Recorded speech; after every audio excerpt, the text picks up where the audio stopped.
Good evening, members, and welcome to this meeting of full council. I'm Councillor Richard Van Dolken, Chairman of the Council, and I will be chairing this meeting. If you wish to follow my example and that of the Vice Chairman, please feel free to remove your jackets. Before we start tonight's business, please can I remind everyone this meeting is being webcast via the Council's YouTube channel, and please can everyone in the chamber ensure that their mobile phones and devices are switched to silent to avoid any disruptions. This meeting is scheduled for 3 hours. I'd be grateful if everyone could ensure that they keep their speeches concise and to the issue being considered. If members wish to speak this evening, please can you indicate by clearly raising your hand at the appropriate time. Please note that we are not expecting a fire alarm. However, in the event of an alarm, please leave via the fire exits and assemble in the car park. I'll now proceed to first item of business, agenda item 1, apologies for absence. I've received apologies for absence from Councillor Alt, Councillor Bond, Councillor Dervish, Councillor Finch, Councillor Hayes, Councillor Holland and Councillor Spray. Are there any further apologies to note? No, Chairman. No. Thank you. Thank you, members. We will now proceed to agenda item 2, declarations of interest. Do members have any disclosable pecuniary interest, other registrable interest, or non-registrable interests they wish to declare this evening? If so, please can you state the item and the nature of your interest? Yes, Councillor Robbins. Good evening, Chairman. I have another registrable interest regarding item 8, that I also sit at Essex County Council, as well as the deputy member for the deputy leader, but I still wish to speak on item 8, please. Thank you very much. And Councillor Thorogood, I think? Yes. Same. Okay. Councillor Williams. Thank you, Mr. Chairman. As set out in the Register of Members' Interest, my day job is working for Future Energy Networks, which represents energy networks in this country. I'm just conscious that there may be a perceived conflict of interest with the climate change motion, but if you're happy for me to, I'd still very much like to vote on that motion, please. Thank you. Thank you. Thank you, members. If there are no more declarations, we'll proceed to agenda item 3, minutes of the previous meeting. Members, we're being asked to approve the minutes of the annual general meeting of the Council held on the 28th of May 2026, which have been circulated to all members and published on the Council website. Please can I have a proposer to approve the minutes as an accurate record? Move, Chairman. Thank you, Councillor Cunningham, and thank you, Councillor Abbott, for the second. I wish to raise as a minor typo, Mr. Chairman. And Thank in the great yes. tradition of sorting out minor typos, item 9, first line, second paragraph, the word founds, F-O-U-N-D-S is in there. It's not the right word. Thank you very much. Do we have a seconder? Thank you. The minutes have been moved and seconded as an accurate record. All those in favour, please indicate. Yeah, that's fine. It's been moved. All those against, please indicate. And any abstentions? No. No, so the minutes have been approved.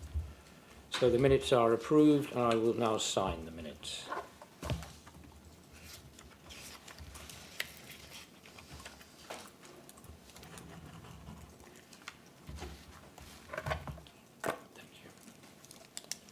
Thank you, members. We'll now proceed to agenda item 4, public question time. Members, we, I think, have one registered speaker for this evening's meeting. Registered speakers have 3 minutes each to make their statements or ask a question. A warning bell will be sounded at the expiry of the 3 minutes, and the registered speaker must cease speaking at that time, if they have not already done so. Is that Mr. Beltran? No? No, Chairman. I Right. invite you to move on to the next item. Fine.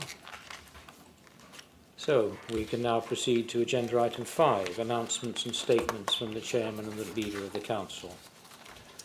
Members, before I get to my Chairman's announcement, on behalf of the Council, I'd like to take a moment to acknowledge the sad death earlier this month of Lord Alan Hazelhurst, a long-standing MP for the Saffron Walden constituency, which for many years included substantial northern parts of our district, including where I lived.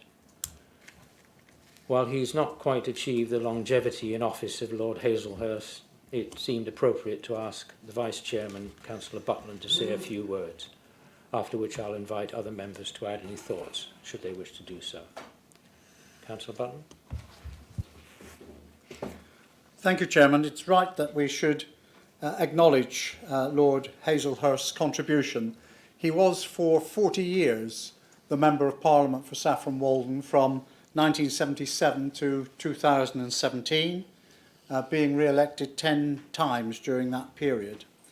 And for 33 years of that 40, he represented part of the district of Braintree, the town of Halstead and the surrounding northern areas. He was, of course, the Deputy Speaker of the House of Commons for 13 years. I first met him when I became a member of this authority in 2003, and had the pleasure of working with him in my leadership capacity from 2004 to 2010. He was always one of the nicest people you could meet. He was always very interested in what was going on locally, and he was also very helpful on issues affecting the northern part of the constituency.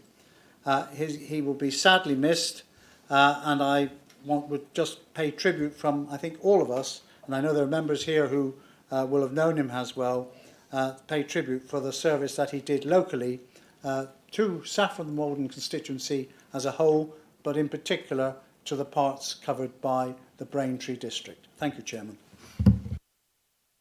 Thank you very much, Councillor Butland. Are there any other members who would like to say some words? Councillor Pell? Thank you, Mr. Chairman. Mr. Chairman, I knew Sir Alan, as I called him at the time, all the time that he was our MP from Halstead. He used to regularly attend Halstead Cricket Club. He'd turn up unannounced, sit and watch the cricket, talk to the people, and he would do that most weeks. No fuss, nothing. And I can remember when I was mayor, he invited me, when he was Deputy Speaker, up to Houses of Parliament, and I actually saw him in action, had lunch with him, had a tour of the Houses of Parliament. He was what I called a genuine man. He cared for all the people that he represented, and I know that people from all parties had great respect for him, and there's just nobody like him anymore that fills his shoes. And I am so sorry that he is gone. And on behalf of the people of Halstead, I'd like to say that as well. Thank you. Thank you, Councillor Pell. Are there any other members? Councillor Beavis? Thank you, Chairman. And I agree with the leader. It's only right and proper that we just have a moment to reflect on the Right Honourable Alan Hazelhurst. I first met Alan in 2002 when I was becoming interested in politics, and I can remember many long frosty nights travelling to Dudden Hoe End to his beautiful house to meet him, to join his election team at that time, which was a privilege beyond belief, and many opportunities that I'm not going to talk about this evening. I do remember that he was a complete gentleman, and I think the mould is broken when people like Alan come into the world.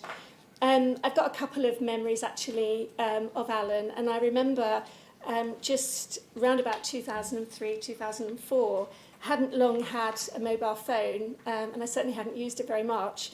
And I was in a taxi with my mother going into London, And I think I'd sent out a tweet that said, today I'm going to London. And it was something about, just starting my little career in politics. And the phone rang. And I answered it. And I was like, yes, yes. Yes, absolutely, yes. And I put the phone down and Mum was like, who was that? And I said, it was Alan Hazelhurst. And he's invited us to tea. And my mum was saying, tea? And I said, yes, Mum, this afternoon we're going to the house to have tea with Alan. And we didn't know we were going to do it. And it's something that's just absolutely stuck with me. And it happened several occasions after. And he was just an absolute gentleman to be with, to see him working in the house and going through the Great Hall, which I did on many occasions, to see him just disappear through one of the doors as if he was just a ghost of the past. It was so softly done. It was just amazing.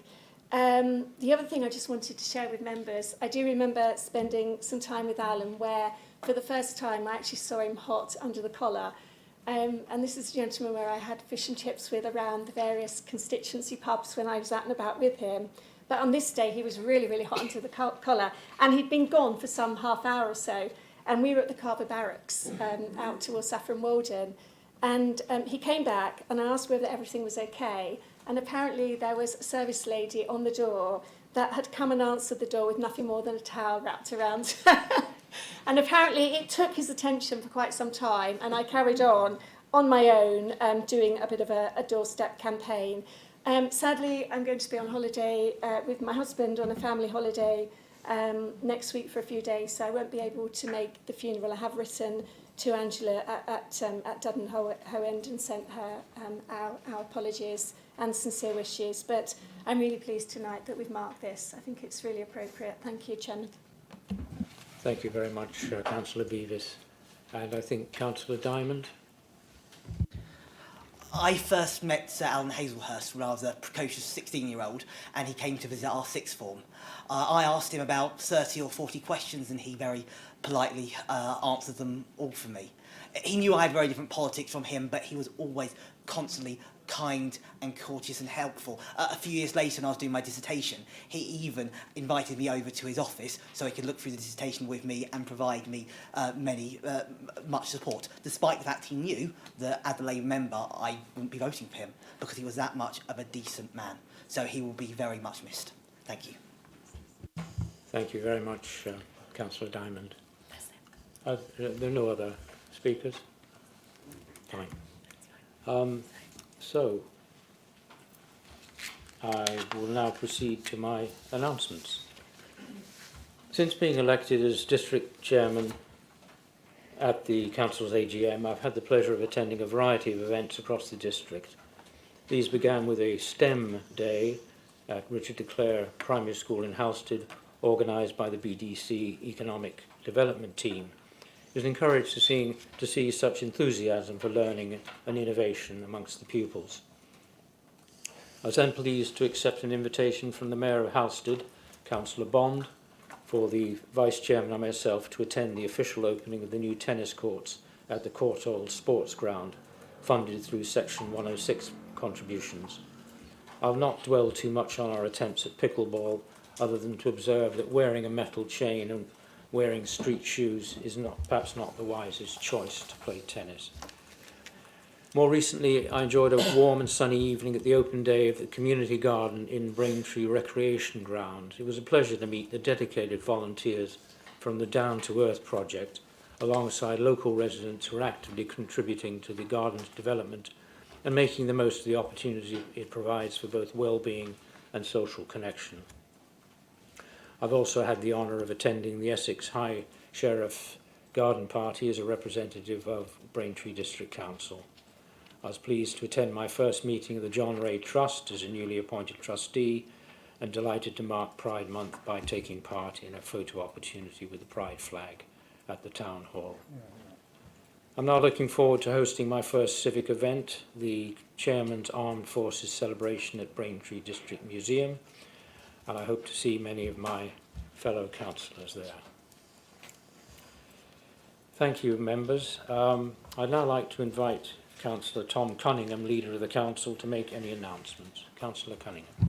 Mr Chairman, thank you very much. I'd like to make a statement to Council this evening, and I wanted to use my leader statement this evening to update you on what has been an incredibly busy month since our annual general meeting. There are items on the agenda relating to local government reorganisation and place for the year ahead, so I won't go into detail on those, but wanted to share some progress on other work of the Council. As you know, we went live with our new waste arrangements on the 1st of June, and teams from right across the Council have been working together to support our operations team. Members have received weekly updates on our progress on the rollout, and the Cabinet member went out with the crews himself this week to see how it is going.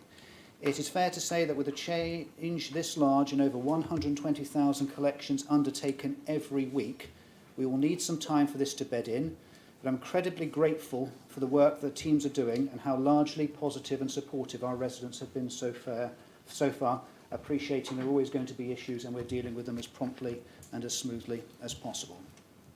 Since our last standard business council meeting, the Renters' Right has come into force, and this has been a significant piece of work for our teams, particularly in environmental health and housing. It is too early to understand the long-term implications of this legislation, but we continue to prepare to be able to respond to our residents' needs, increasing our staff and to deal with the new regulatory requirements, ensuring that we have the systems and processes in place to respond to residents' needs. Development of our local plan remains a key priority, and I'm grateful to all members for the time that they are investing in actively engaging with the process to ensure we have a robust and well-evidenced plan for submission to the Planning Inspectorate this December. Again, this is another team that are pulling all the stops to help keep the authority on track. At Wethersfield, the Asylum Centre is still currently operating within its standard capacity of 800 users, and we continue to ask about the intentions of the Home Office post-2027. This is when the special development order runs out, and if the Home Office want to continue to use the site after this time, they will need to apply through the MHCLG, and we would be a statutory consultee to this process. To be clear, our view is that this site is in the wrong place and does not have the infrastructure around it, and community cohesion continues to be impacted by the site, particularly in Braintree Town Centre. Following the County Council elections, I have written to the new Essex County Council leader, Councillor Harris, to congratulate him on his new role and offer the opportunity to work together on key issues and challenges affecting our district, including the housing challenges, strategic transport, pride in place, and local government reorganisation and devolution. Councillor Harris has responded, and myself and the Chief Executive will be meeting with him in early July to take these discussions forward. The month ahead will be equally busy. The Chairman is hosting his Armed Forces Day later this week, followed by a Veterans Awareness Day the following week to help veterans from across the district and beyond access the support they may need. We also have another Pride in Place Neighbourhood Day on the 30th of June, this time focusing on Witham. These events are attended by a number of our teams, including street scene licensing, communities and operations, as well as partners including housing providers and Essex Police. They are a valuable way to engage with the local communities and work together across our neighbourhoods. I'm particularly looking forward to attending the LGAN conference in July with colleagues from across the Chamber. This is an opportunity for us to connect with peers from across the country, and jointly consider how we can tackle the opportunities facing local government, reminding us all that we are stronger when we work together. Members, hopefully I've been able to give you a flavour of some of the things that are happening across the Council and assuring members that we remain ready, willing and able to continue to deliver on the things that matter to our residents, whilst navigating some of the biggest challenges in our local government landscape for a generation. Thank you, Mr Chairman. Thank you, Councillor Cunningham. Excuse me. Thank you, Councillor Cunningham. Members will now deal with agenda item 6, questions to the Leader and Cabinet. Members, during this item, you may ask only one question of the Leader and the Cabinet on members which relate to their functions, the powers and duties of the Council, or matters pertaining to the district. Questions must be succinct and cannot be asked in parts, and supplementary questions are not permitted. I will allow some explanation if necessary, but will curtail any long leading statements. We have 30 minutes for this item. Questions will commence with Councillor Beavis as Leader of the Opposition, and the order of remaining questions will be at my discretion. Please, can all members who wish to ask a question this evening now indicate so that we can make a list. Please keep your hand raised until acknowledged.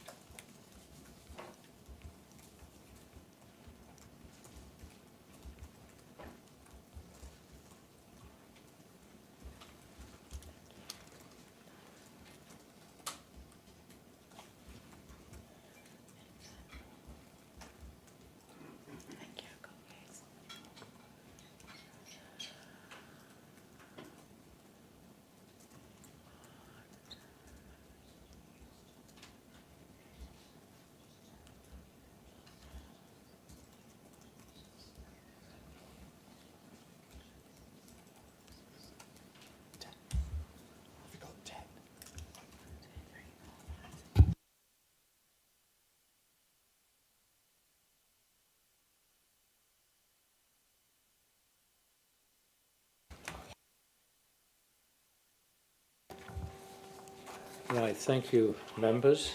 Councillor Beavis, do you have a question this evening? Thank you, Chairman. And my question is to the Leader of the Council. And I would like to ask whether the Leader of the Council would agree with me that this Council has been kept informed about local government reorganisation. Never once in the papers that I've been provided with have I read that the cost of LGR would bankrupt the new unitary, and that there would be a cost of £200 million regarding adult social care. Could the Council please release a press statement on the benefits of LGR so that all members can update their residents correctly? Thank you very much indeed. Thank you very much to Councillor Beavis, and do notice that she was going to ask a question this evening, which I do appreciate because it allows me to give a very comprehensive and thorough answer, because I think it's very, very important we do deal with these things in detail.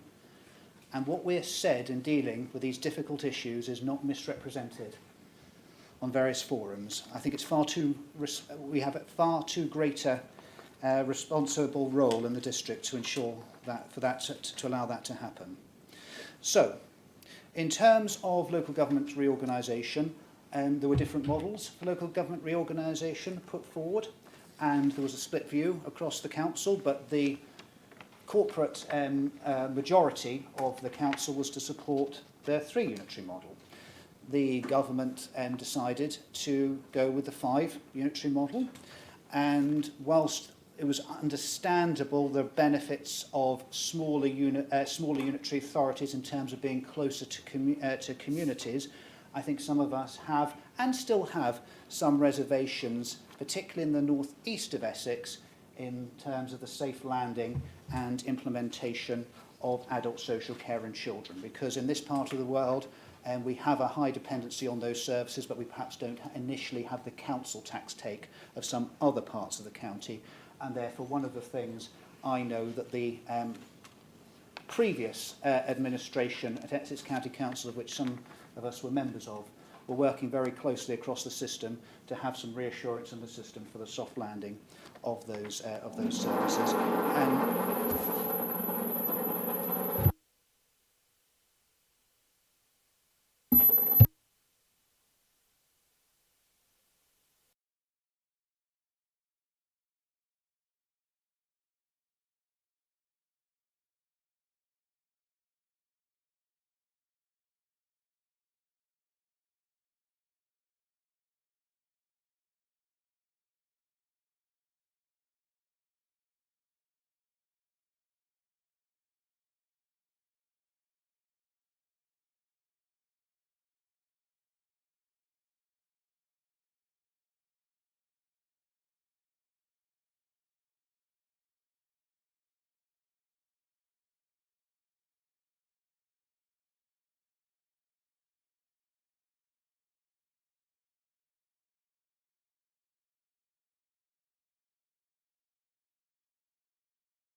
No, thank you, Councillor Beavis. I have to say our adjournments aren't quite as exciting as some other local authorities if you watch them on YouTube or in this county. But Councillor Beavis was asking a very important question about LGR implementation, and very happy to give her an undertaking to actually explain our corporate position regarding adult social care and children, to allay some of those concerns. But I'm very, very hopeful that following my meeting with Councillor Harris in the first week of July, and of course Councillor Harris is a North East Essex member. He is from the district of Tendring, and therefore I'm looking forward to having some wider conversations, not just about Braintree district, but of course North East Essex, which he'll be able to relate to as a resident and a member.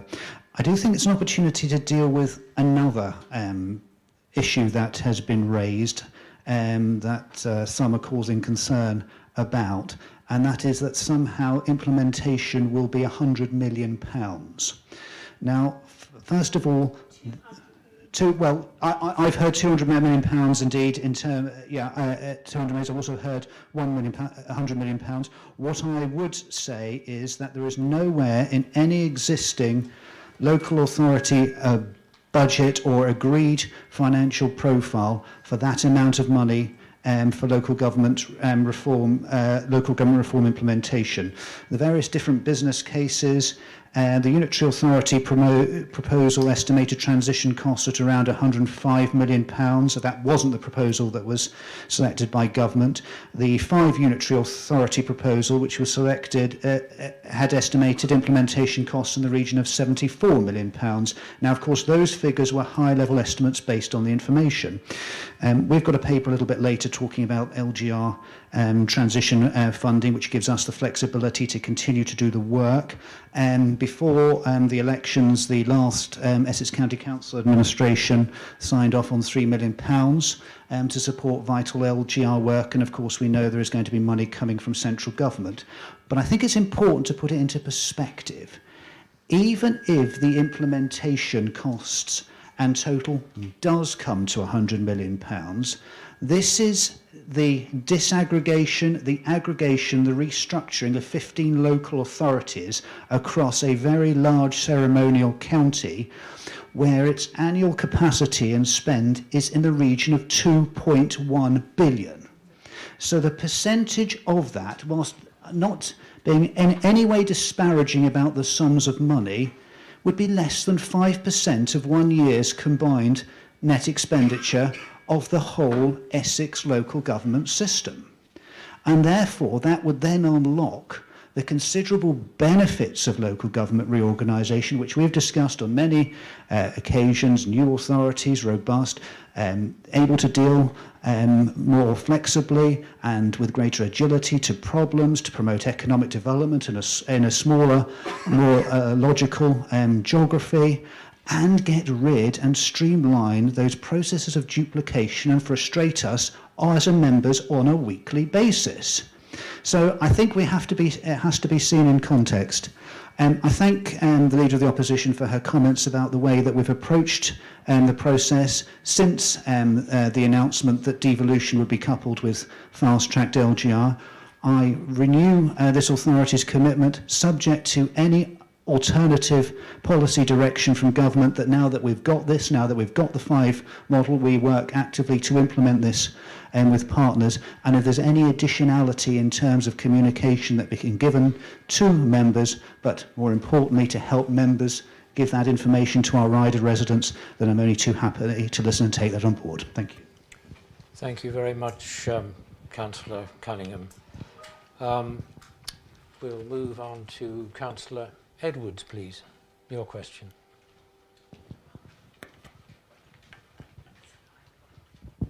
Thank you, Mr. Chairman. Mr. Chairman, I am very proud to be British, English, and from this town. For me, our flag represents all of these things: our shared community, history, and our shared pride in place.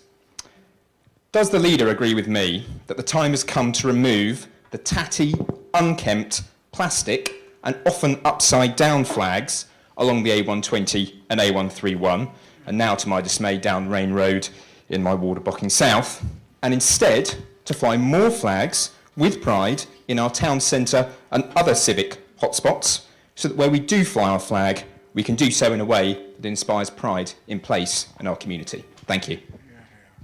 Thank you, Councillor Edwards. Councillor Cunningham.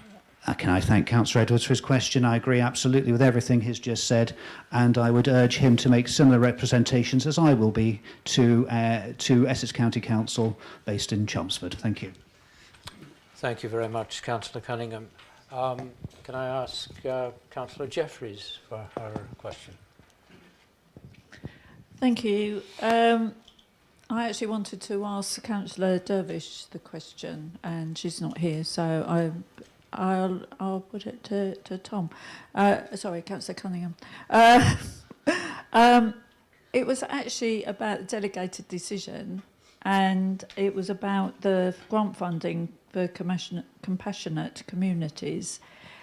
It sounds such a good scheme, and I understand that there have been a number of workshops, and it's working together with Essex County Council, and it's helping our communities. But actually, we don't know anything about it. And I don't know whether I've missed something, but it would be some of the delegated decisions have been really good, some really interesting projects, but they don't reach any committee or report back. And I think some of these, it would be really good if we could hear a bit more about them at some point. It doesn't have to be now. Could I have a question, Councillor Jeffries? So the question is, Thank you. can we find out more about compassionate communities? Thank you very much. Councillor Bowsford. I feel like I want to break into song with this in my hand. I have been involved with the compassionate communities at a very early stage when we was looking at starting it up, and we had a couple of meetings with Farley Hospice. I have to say to you, it is fantastic what they do and what they're doing. I'm disappointed to hear that you didn't hear anything about it. So what I will do is I will endeavour to make sure that all members are aware of what the compassionate communities is all about, and how we can have an input into it and how we can help. All right? Thank you. Thank you very much for that, Councillor Bowsford. Next question from Councillor Parker, please. Thank you, Suzanne. Thank you, Chairman. This is a question for Councillor Schweer about verge cutting, because I think we have resumed biannual verge cutting. Some of the verges have not been cut yet in my ward, and I just wanted to know whether that the summer cut has started and when it's anticipated will be completed. Thank you. Thank you, Councillor Parker. Councillor Schweer. Thank you very much for your question, Councillor Parker. I'm sure that, as you're aware, that since the last 3 years we've had a Braintree District 1 cut for policy for those 3 years. That has now been reverted back to 2 years because of the safety issues.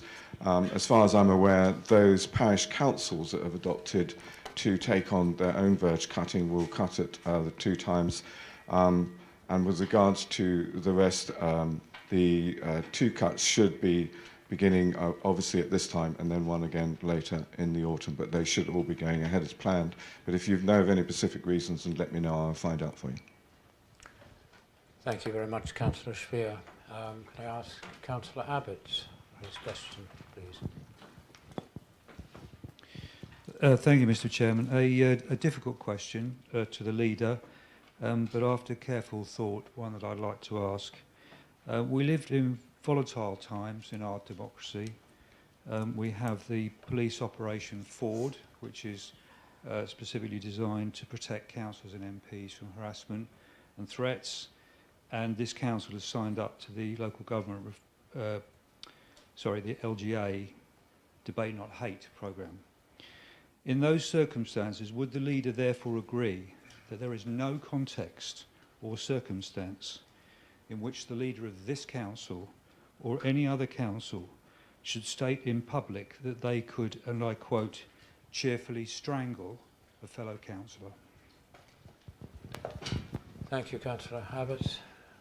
Councillor Cunningham. Mr. Chairman, I totally acknowledge that this authority has signed up to Debate Not Hate. I think he's referring to a particular incident which is not of public knowledge, which is not of knowledge to the wider membership. I understand it is an issue that was dealt with the complaints procedure, and I understand it is the absolute right and policy of this authority not to comment on investigations that have taken place where an outcome has been decided upon. Thank you. Mr. Chairman, point of order. On what basis, Councillor Abbott, please? Factual. The quote is from the Braintree and Whittam Times, in which the former leader stated those words about me. Councillor Abbott, point of order is for a breach of the standing orders and is not a matter for which there is a breach in this chamber. Councillor Cunningham has answered the question and is correct that it is in relation to a complaint that cannot be debated as part of full council. Chairman, I invite you to call the next question. Thank you very much. We'll call Councillor Mary Cunningham, please. Thank you, Chairman. Can the Cabinet Member for Waste and Recycling give assurance that our residents' assisted collections have transferred successfully to the new routes and recycling services which were launched on the 1st of June? Thank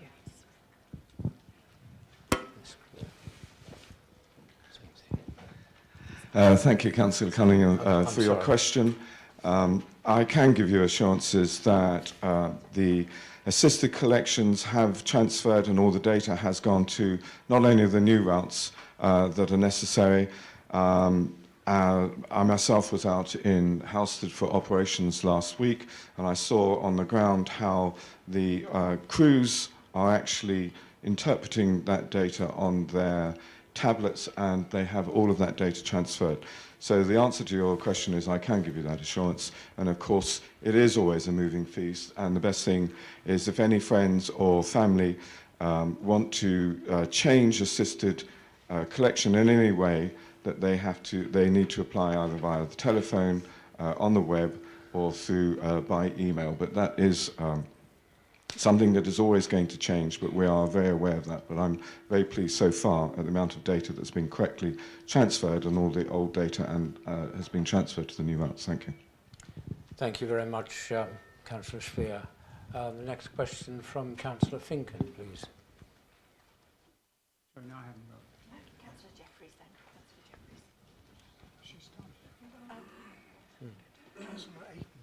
Yes. Yeah.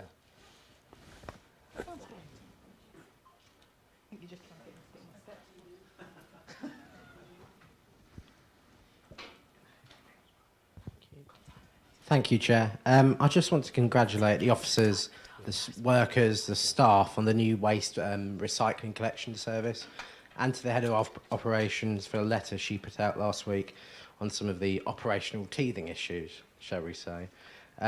My question is, does the administration envisage the monthly collections of especially the mixed recycling blue bins is going to be sustainable, as I've had constituents, and I'm sure we've seen online, members of the public saying their bins are full and that they've already had to go to the tip.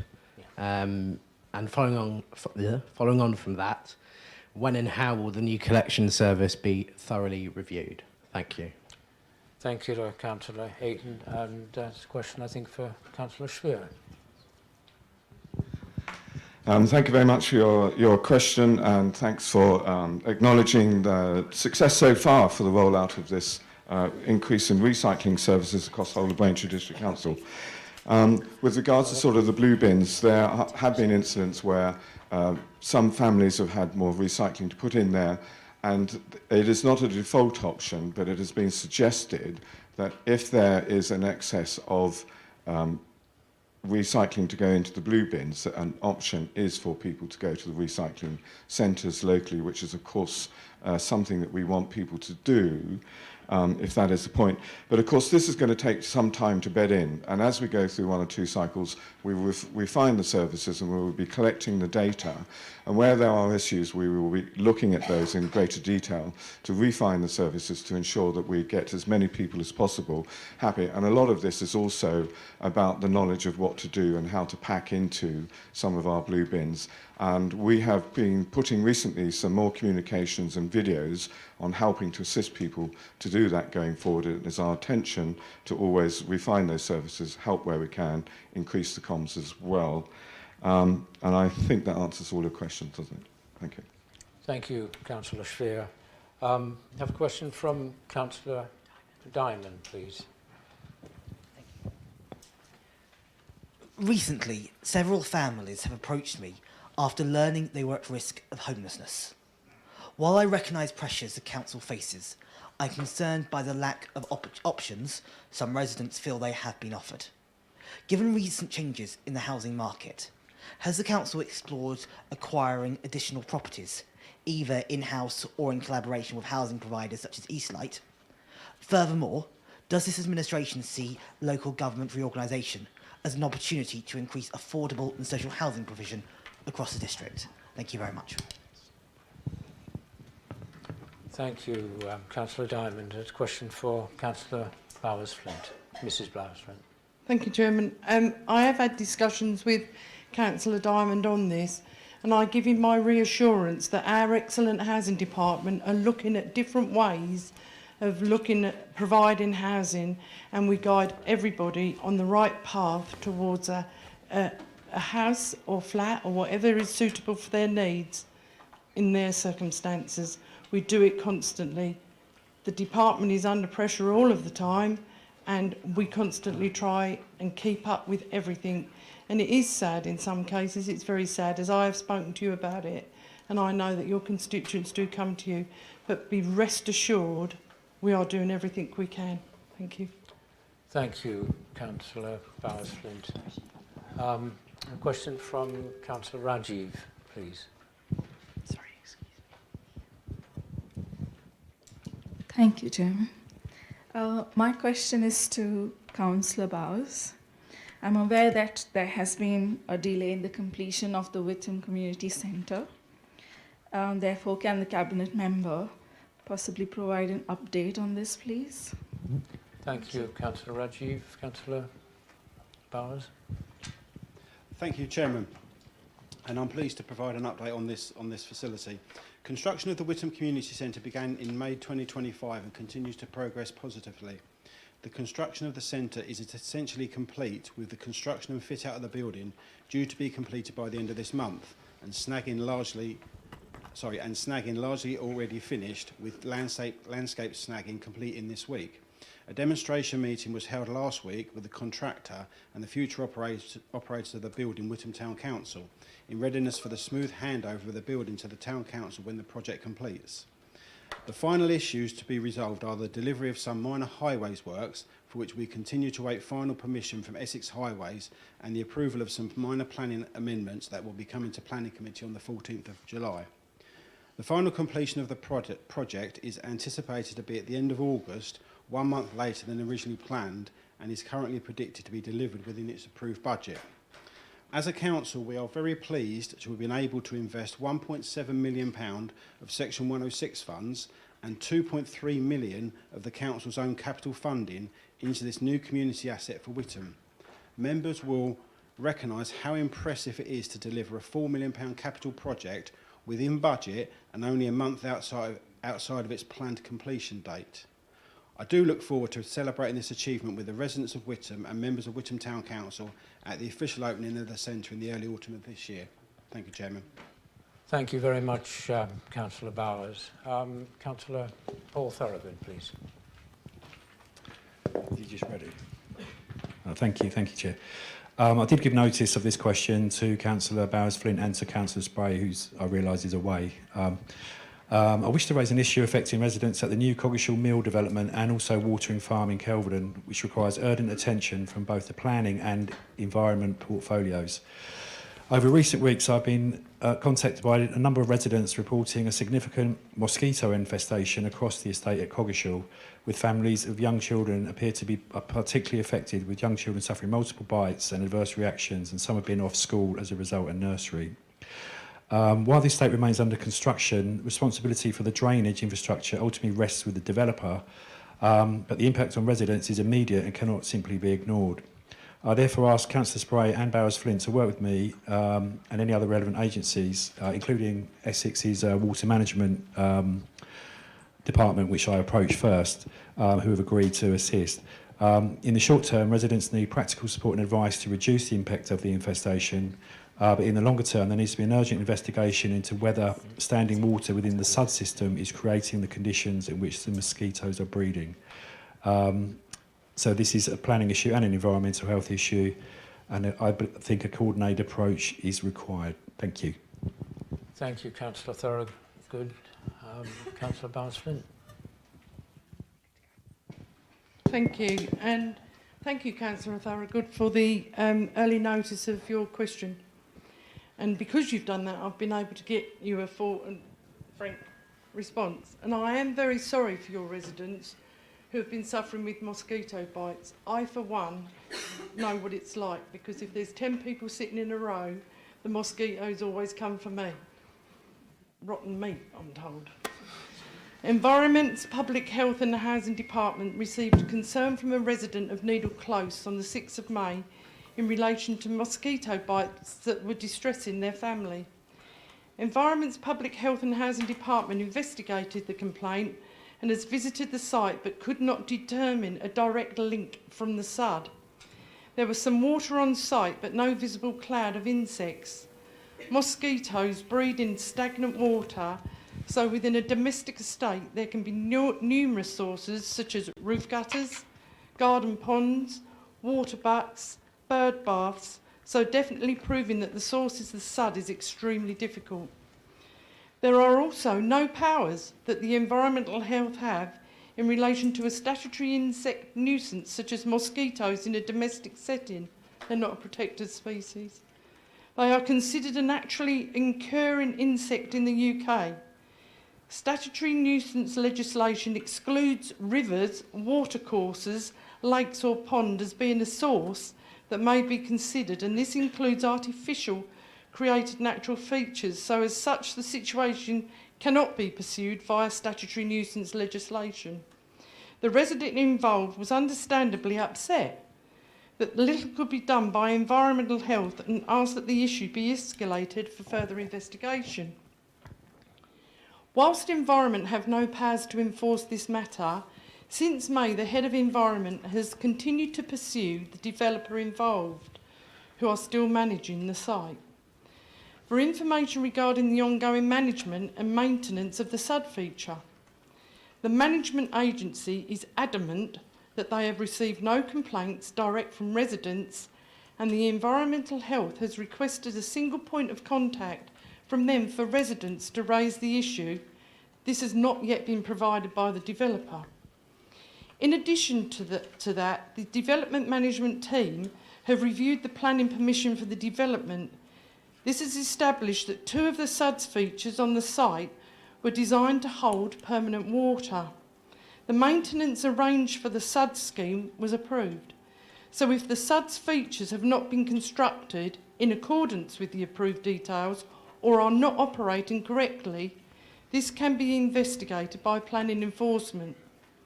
Following the concerns raised, the Head of Planning will arrange for a compliance case to be raised and investigated by the planning enforcement team. In the meantime, the Head of Environmental Health would be happy to support a meeting on site with the developer and managing agent to discuss the issues raised, and if required, I'm sure Councillor Spray and myself would be quite happy to be there as well. Thank you. Thank you, Councillor Bowers-Flint. We've actually reached the 30 minutes, but in view of the furore we had, we'll have one final question from Councillor Corsall, please, a quick one.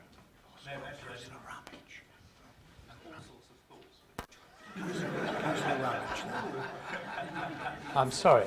Oh, Councillor Ramage then. Councillor Ramage, please. Thank you for your indulgence, Chair.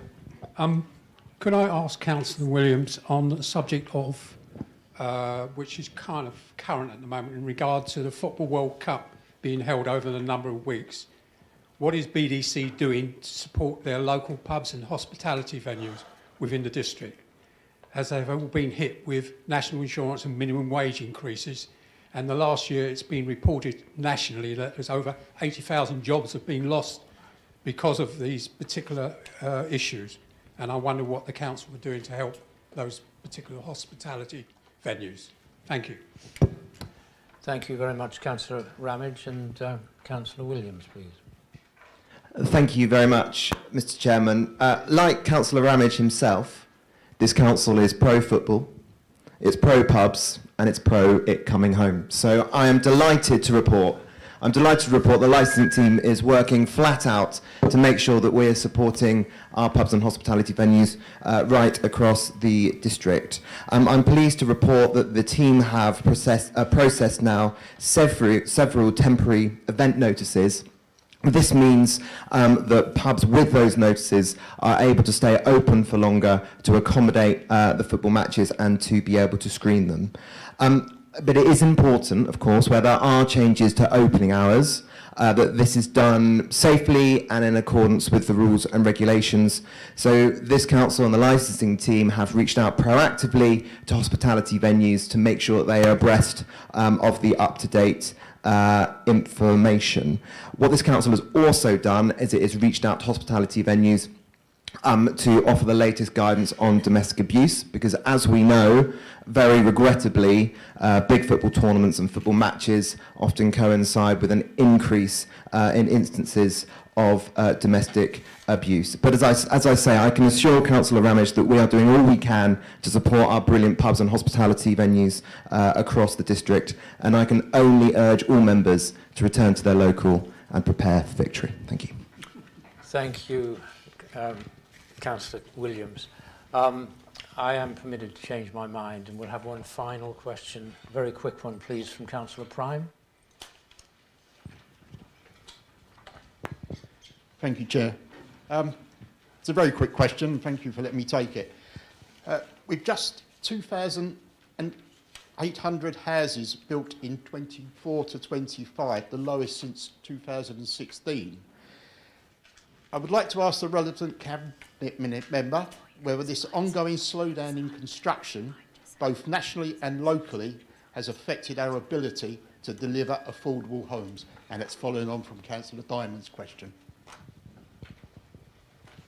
Thank you very much. That's for Councillor Bowers-Flint. And I'm sorry, before you start, could I just, before we start, can I just ask that you not speak quite as loud? Apparently it's affecting the transmission. All right? I don't mean you personally. Yes, that goes for everyone, I should have said. Careful, I've got complaining. I would like to begin, really, on that question by recognising the strong record of affordable housing delivery across this district. Over the last 5 years, Braintree has delivered, ready, wait for it, it's come in, 1,657 new affordable homes, which is a significant achievement and one that should not be understated. When averaged across a period from April 2021 to March 2026, this represents around 331 affordable homes delivered each year. That is well above our annual plan target of 250 homes per year over the same period. It's also important to place the most recent year's figures in context. The challenges we are experiencing are not unique to Braintree. Nationally, house building has slowed, and we are now seeing the impact of that wider market position locally. And if you recall, members, I have told you for the last 12 months that we may not reach our target because of the slowing down of building. and that's what's happened, but we've only missed it by 17. And I will quote you some figures in a minute. In the last year, our work has continued to focus on increasing housing supply and responding to affordability pressures across the district. Affordable housing delivery reached 233 completions. Whilst this is slightly below the annual target of 250, it reflects continued delivery in a constrained market where construction challenges and reduced pipeline activity have affected progress. Despite this reduction in the number of new affordable homes being developed in 2025, the wider housing system has continued to support residents, and in that very same period, 731 affordable properties were let across the district through the Gateway to Home Choice. Therefore, whilst we must acknowledge the pressure on new supply, we should also recognise the strength of our longer-term performance and the continued work being undertaken to provide affordable housing. Opportunities for local people. Our focus remains on maintaining delivery, working with partners and responding to the challenges facing the housing market so that residents across the Braintree district can access the homes they need. And just very briefly, members, I'll give you the kind of figures. From 21-22 right up to 25-26, Braintree has always been the top compared with our neighbouring authorities of providing affordable homes. 2021-22, we provided 417. Chelmsford provided 133 and Epping 19. In 2024-25, Braintree delivered 295, Uttlesford delivered 248, Epping 116. In this last 25-26, Braintree delivered 233, Uttlesford delivered 209 and Epping 67.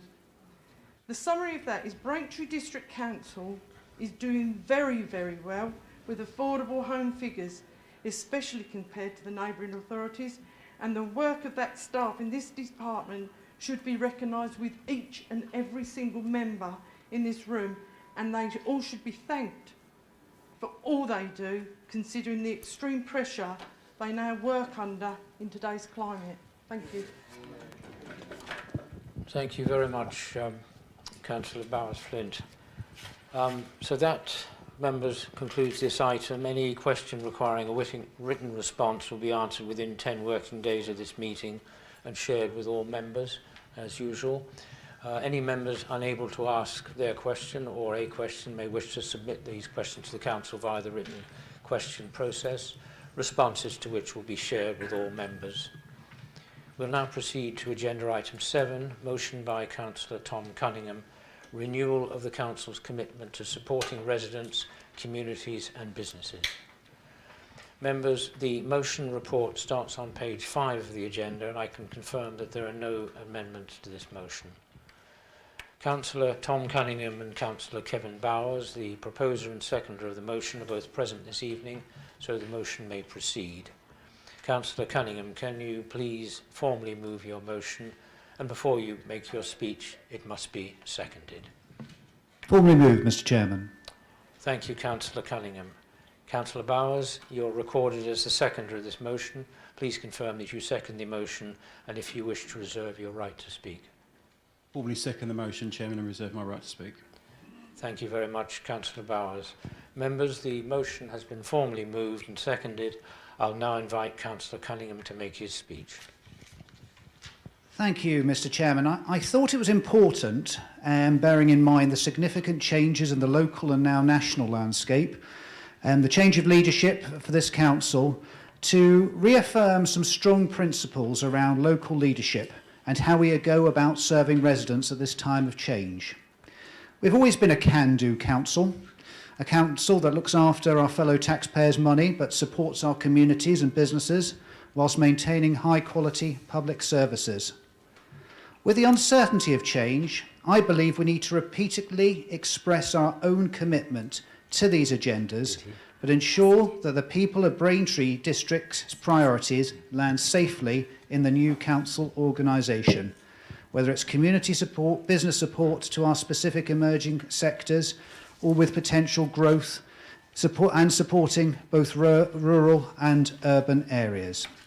So we want to ensure the best of the Braintree district is embedded in the new North East Essex Council, keeping that connection to the people in a more agile, robust organisation with greater financial resilience and flex. More scope to do more of what we've always wanted to do has to be a major plus of local government reorganisation.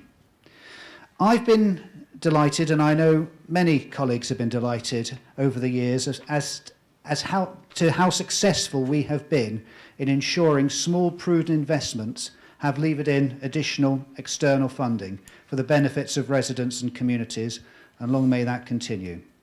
But this motion isn't about strategic implementation of LGR, nor is it about writing next year's budget, but an opportunity to go back into our wards, to reflect on what we do in our communities and what we, as a Council of 49, can continue to do to make a difference. To reflect maybe on how that £200 of community grant has made a difference, how that rural prosperity funding made a difference, and how all the investments we've made over a number of years have made a difference, and what more we can do in the future. And I look forward to listening to all colleagues. Thank you. Thank you very much, Councillor Cunningham. Do any members wish to speak on this motion? Can I please remind members that their speeches must be directed to the motion under discussion?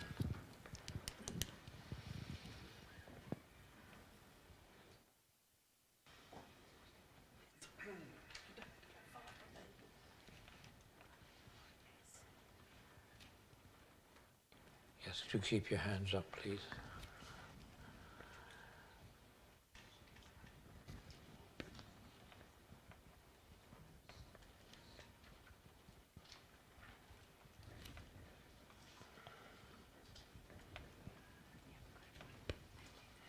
Thank you very much. We have everyone.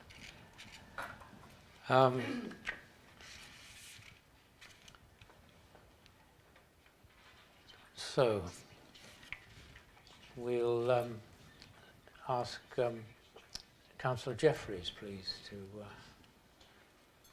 speak. Thank you. I'll try not to shout.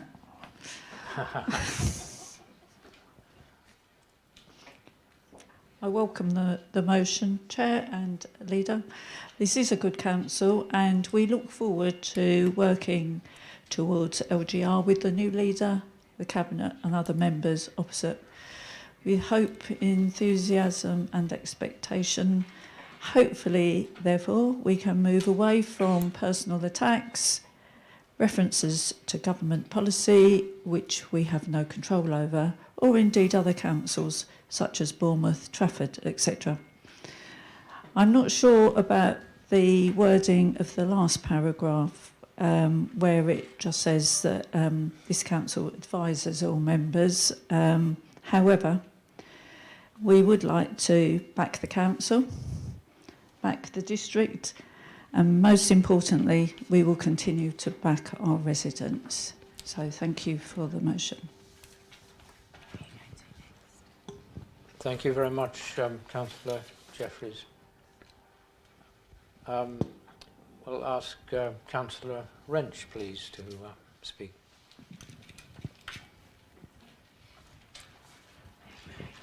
Thank you, Chairman.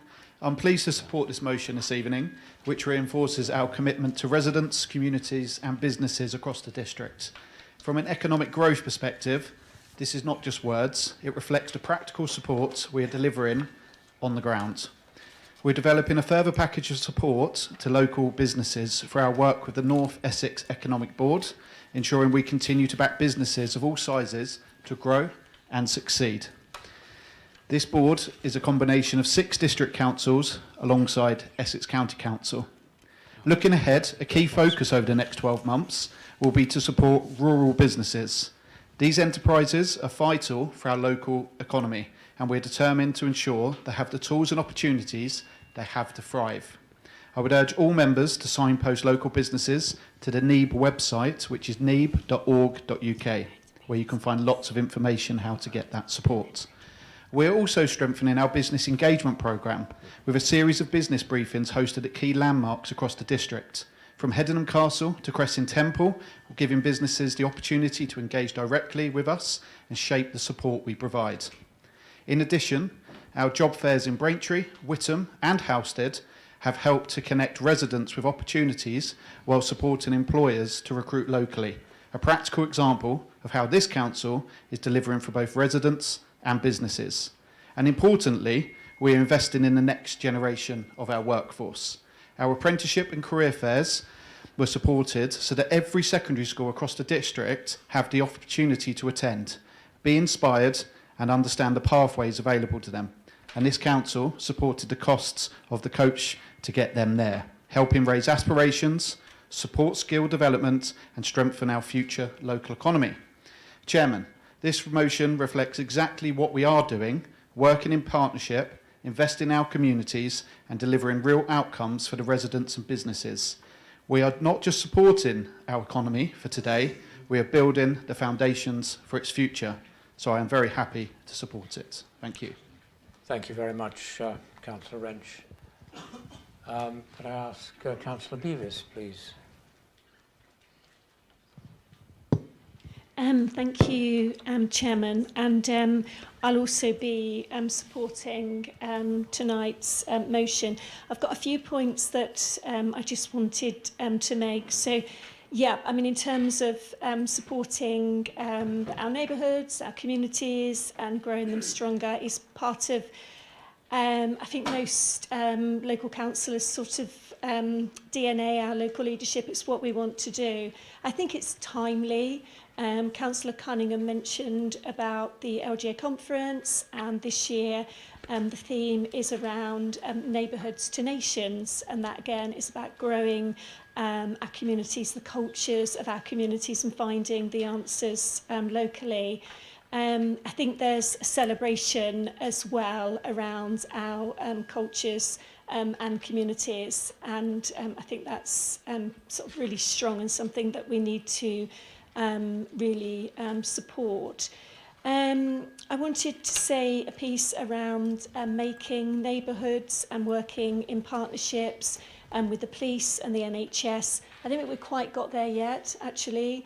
And the late, great, in my opinion, Lord Kerslake really wanted to sort of get this moving, and I don't think we've quite got there. But I think as we move forward into LGR, we have got to bake this in. I just wanted to mention Section 106 agreements, and I don't want to sort of end on a downer, but I think what we do around Section 106 is still needs to be strengthened. Myself and Councillor Taylor have sort of considered this motion in the context of the ward that we represent.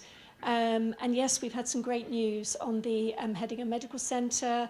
And we understand that there are now legal documents passing between the district and our parish council and Bloor Homes to bring forward almost £1 million of opportunities that's been locked for nearly 10 years.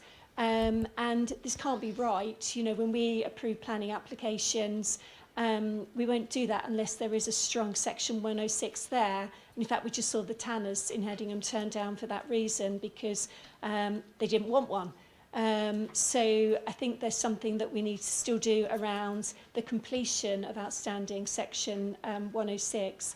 And finally, I just wanted to mention about YES, the importance of a place and our communities.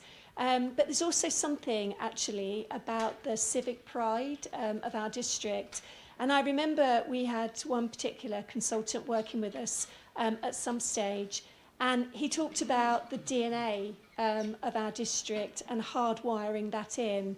And he was talking particularly about the Courtauds and the Warners. And I don't think, you know, going forward, that we can afford to let this be diluted. So fully support tonight's motion, but I still think more work to be done to keep raising this to take it forward. Thank you very much indeed. Thank you, Councillor Beavis. I'll call on Councillor Bohr, please.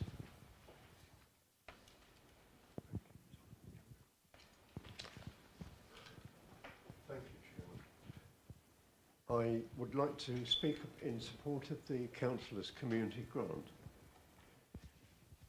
system and how it contributes to the council's objectives. Each application tells a story about the needs of the local community. Grants for a village park in Castle Hedingham supporting Whittam Art and Sketch Club, Cressing Temple Community Shed, a walking football club, the Friendly Friday Cafe at St Mary's Church, and Kinder Minds Community Mental Health Initiative, and also Whittam Youth Hangout Club, and many others confirm this. All age groups have benefited, illustrated by the grant to baby care and projects helping older people. Every member of every political grouping has made a difference through their contribution. An encouraging aspect is also the way in which cross-party support from councillors has ensured many projects to get off the ground. Supporting 77 football club for younger girls last year, for example, and the Boxing Inspire project are just two examples of this. Finally, I should like to reflect on how this actually helps the council to deliver its own broader objectives, to create a district of opportunity, help communities to survive, to thrive, help people to prosper, and the environment is cherished. All of these objectives are covered in the myriad of applications. I reiterate my support for the Councillors' Community Grant Scheme and the effect it has on our local community. It is also a system of grassroots democracy where political rivalries or doctrines are cast aside in favour of the greater good. Thank you. Thank you, Councillor Bohr. I'll call on Councillor Abbott, please.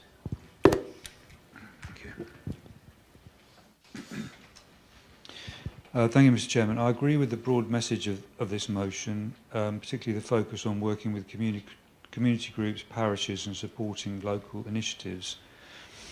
But I believe BDC could do more in these areas, and that if local government reform happens, stronger local work will be essential to fill the gap left by the abolition of the middle tier of local government. The Leader of the Council referred to BDC being a can-do council. I think it is a can-do council to some extent, but I think the administration over many years has got carried away with itself, thinking that the council is the best thing since sliced bread.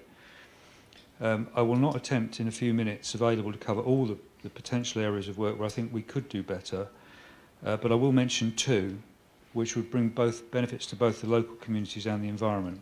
I totally agree with previous speakers about the Councillor Community Grant as being an excellent programme. It is. I think that's universally accepted. But I think the decisions made on capital spending are somewhat different. Firstly, as I've raised every year for many years, a better process of dialogue with ward members and parishes about project priorities that BDC could potentially fund should be set up. This is not to say BDC's done nothing in this area, but the current process for capital allocation is far too centralised and has tended to benefit the towns disproportionately, especially Braintree. So, for example, after years of requests, it is very good to see that our local request for solar panels on Silver End Village Hall is hopefully going ahead. And many of the points I'm about to make come directly from residents, by the way, but we've been turned down on all of the following. Section 106 investment in Silver End GP surgery, which this council owns. More dog bins. Safety fencing, a parking project much needed for the village centre, and the tree planting projects. Where have those gone to? I personally worked for several years working up a tree planting project which has been rejected. Rivenall Village Hall, we need solar panels on the roof and a water tank to save rainwater. This would be good green investment and support the Village Hall Management Group, whose utility costs are a major financial consideration. Now, I totally accept that not all of these things could be funded, and certainly they couldn't be all done at once. But I have to say the attitude that this is a can-do council isn't necessarily felt in the ward myself and Councillor Wright represent.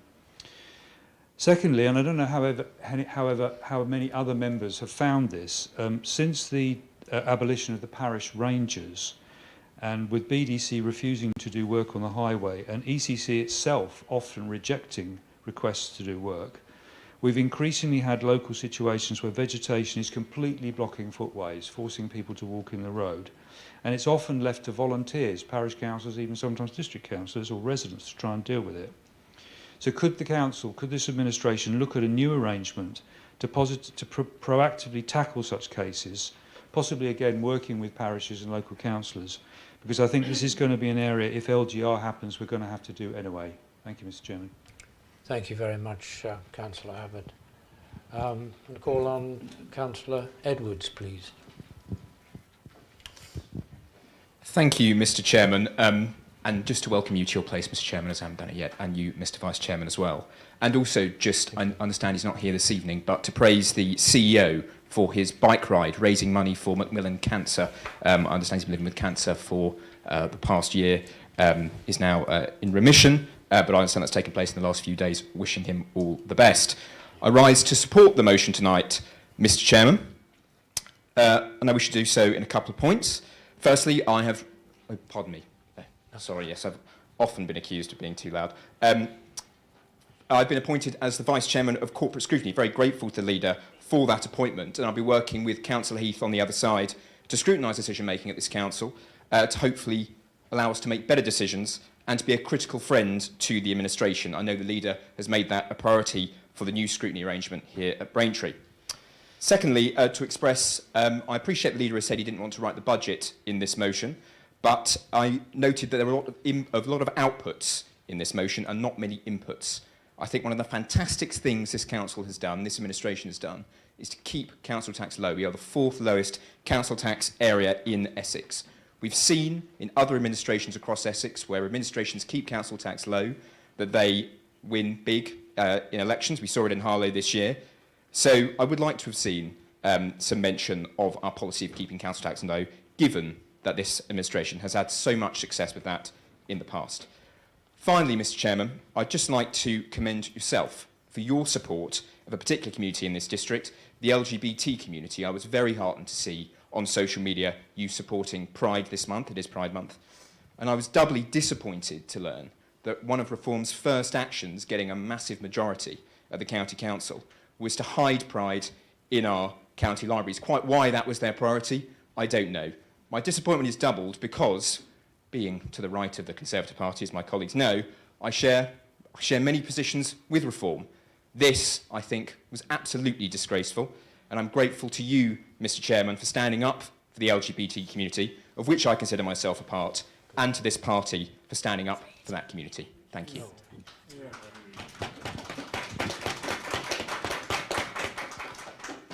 Thank you very much, and for your kind words, Councillor Edwards. We'll ask Councillor Bowers-Flint, Mrs. Bowers-Flint. Thank you, Chairman. I would like to talk about the £1 million cost of living fund, which this council announced 3 years ago, which has supported residents struggling with the cost of living. Councillor Abbott says that we think we are a can-do council. I think we can do. And if we don't think that, then what is the point if we don't think we can do anything? So this cost of living fund has meant so much to so many people who struggle with life.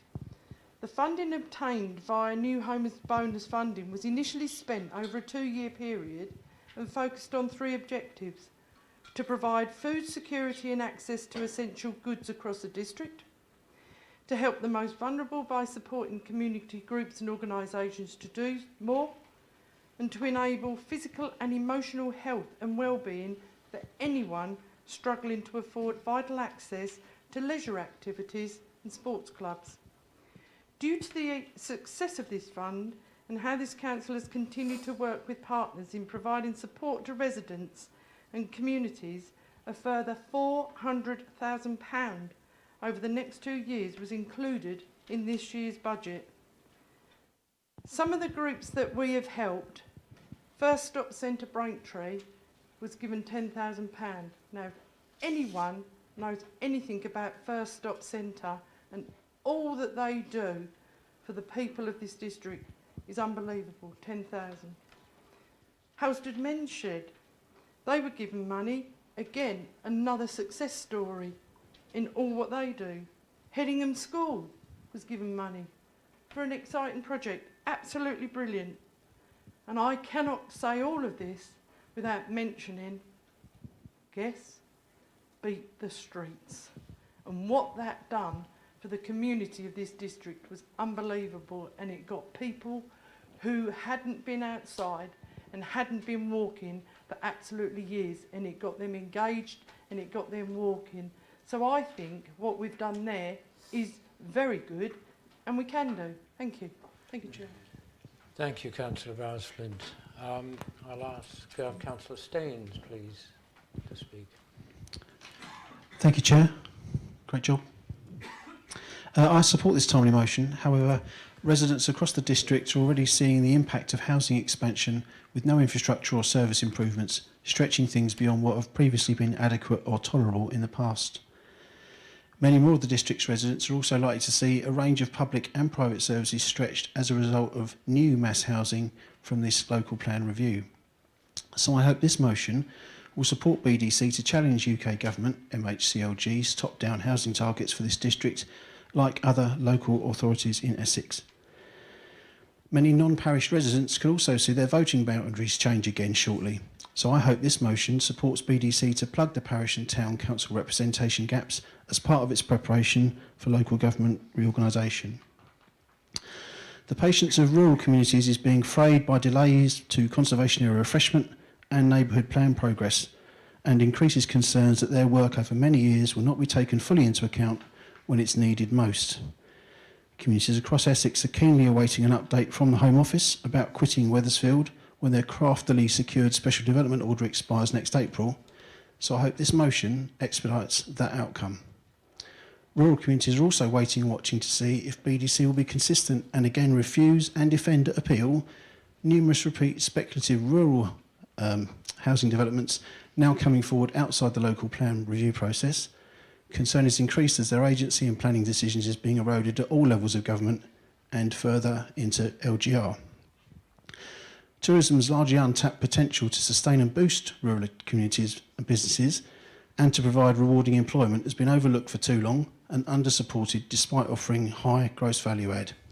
A quick look at nearby Dedham Vale and some highlighted figures in their 2024 Impact of Tourism report shows what's available. £76 million total tourism value in 2024, 300,000 staying nights including 10% from overseas visitors, and over 1,700 tourism-related jobs, including important year-round hospitality, vital to the well-being of our rural communities. So to conclude, I'm very conscious that there is always more to do, and hope that this timely motion broadens the Council's past approach and redoubles and revitalises its efforts, particularly in the areas highlighted. Thank you.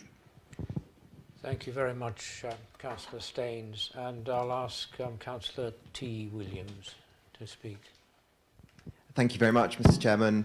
Mr. Chairman, a district is nothing without residents that are happy and healthy, and I'm very proud that we have an excellent record when it comes to leisure and wellbeing at this council. We have made huge strides over the last few years with more to come. We have a trailblazing Live Well strategy that is ensuring that residents can be supported to live healthier lifestyles right from cradle to grave. We have a new leisure contract in place now with our leisure centres going from strength to strength. The new provider hitting the ground running and improving our offer to residents. Our heritage assets continue to be a real source of pride, and this council actively supports the Braintree District Museum Trust and, of course, the assets that we own, including fantastic town hall in Braintree Town Centre. And finally, on licensing. This is a pro-business council. We want to enable business to come here, set up and trade responsibly. We do not want to get in their way, but we do have a zero tolerance approach to any business or indeed any organisation that considers itself above the law. And we saw our licensing team play a brilliant role a few months ago where it closed down a business in Whittam for breaking the law. So I think we have a bright future for leisure and well-being in this district, whatever that future may look like. And so I'll be absolutely delighted to support this motion tonight. Thank you. Thank you very much, Councillor Williams, and Councillor Finken, please. Thank you, Chair. Speaking to support the motion, I think the most important sentence in the motion is the final one.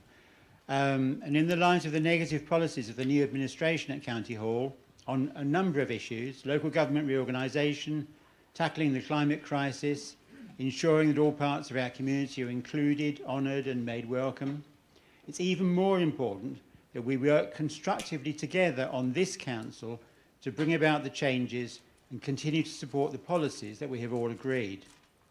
It's also important that we work together with other councils where we can to oppose the politics of those who claim to want reform but in reality aim to prevent reform and take us backwards to a less enlightened age.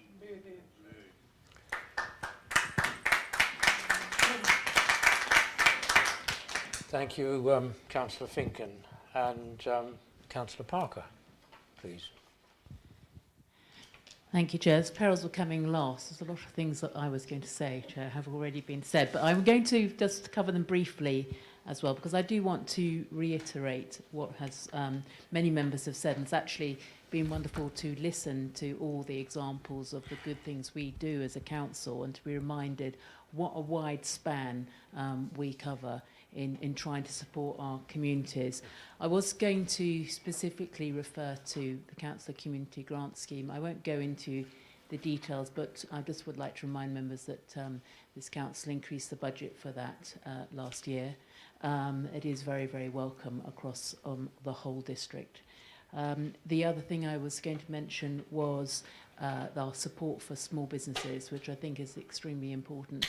We seem to get regular updates from officers about the next free workshop, free jobs fair, and so on. So the latest one being a free workshop for small businesses on cybersecurity. It's absolutely fantastic that we support our businesses and help and support our local economy in that way.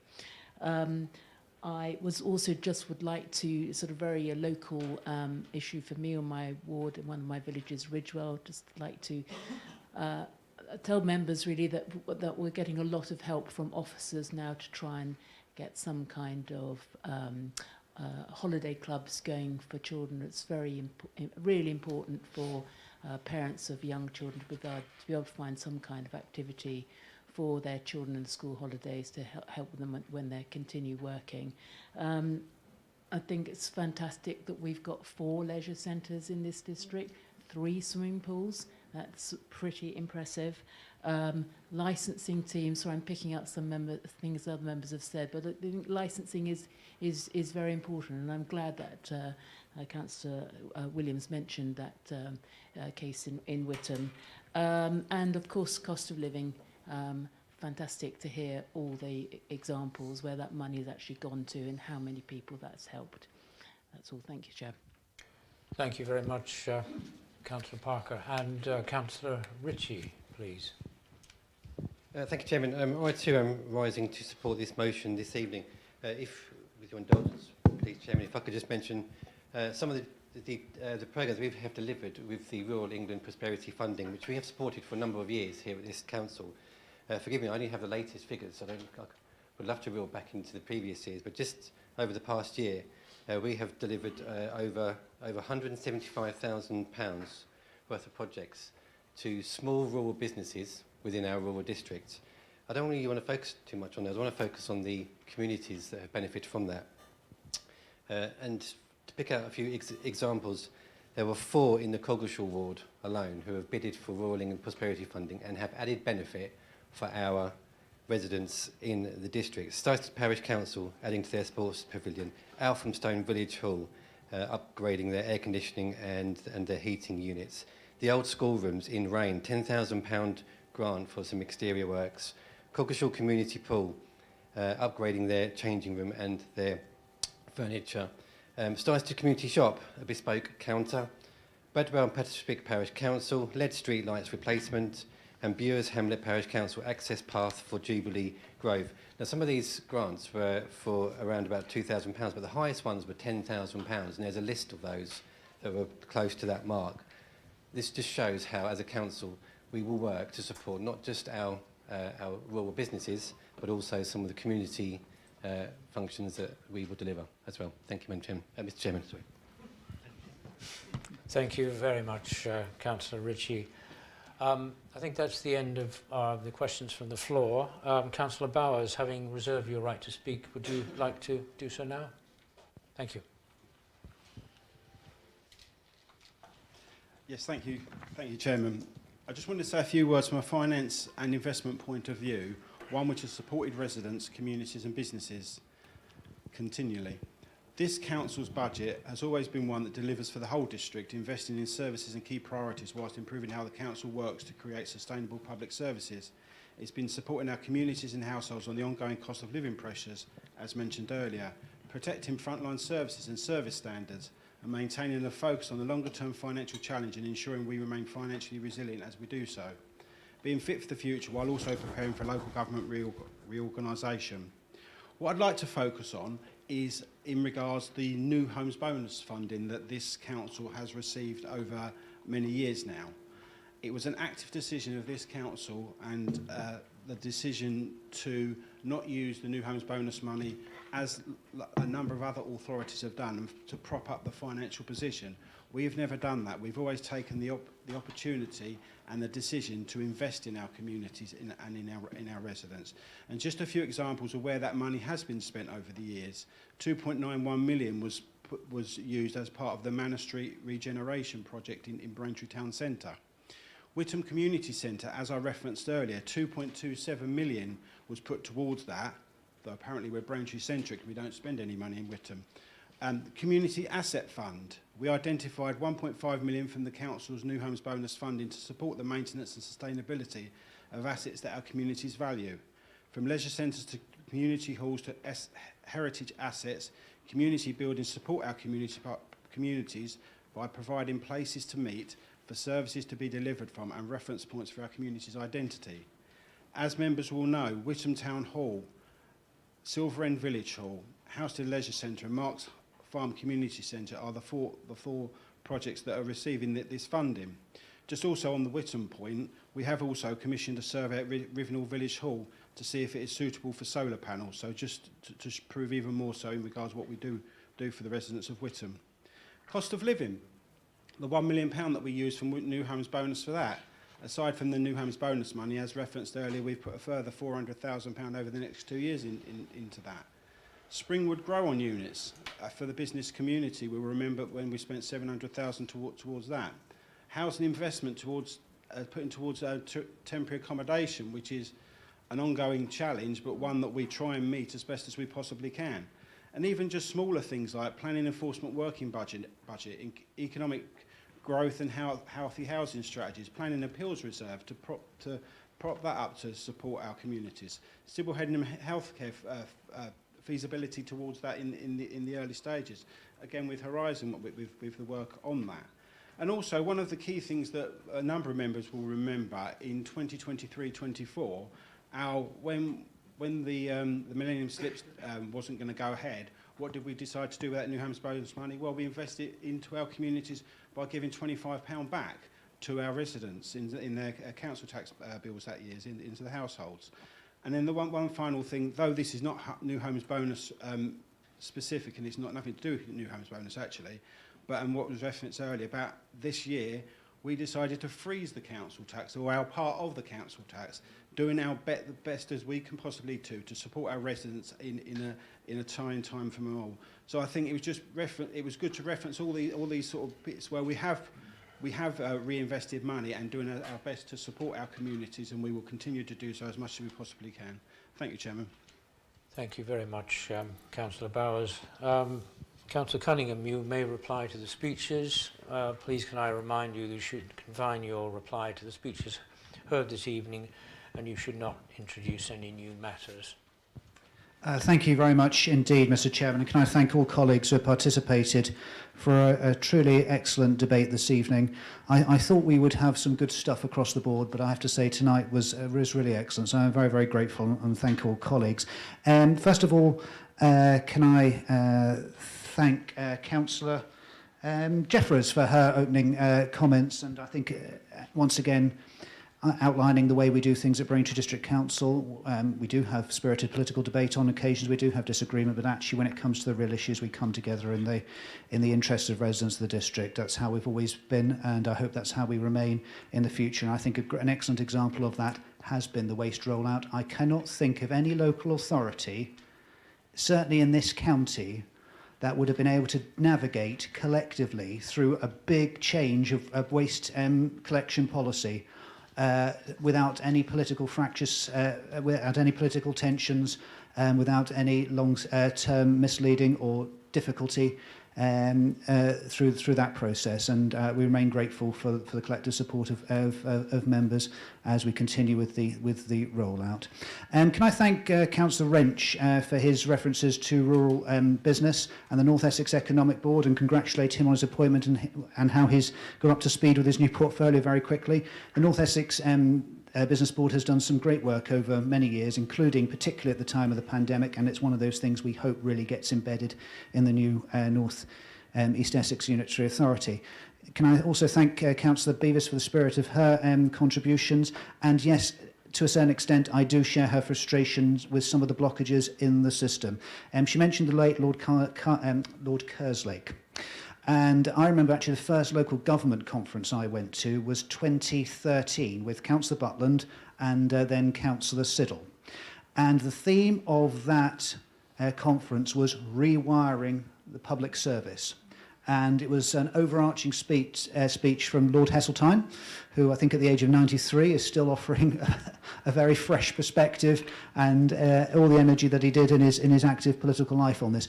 13 years ago, not that long, it seems a lifetime, we haven't rewired those public services. And that is why devolution allied to local government reform reorganisation is so critical to actually join those dots and deal with those frustrations we still face.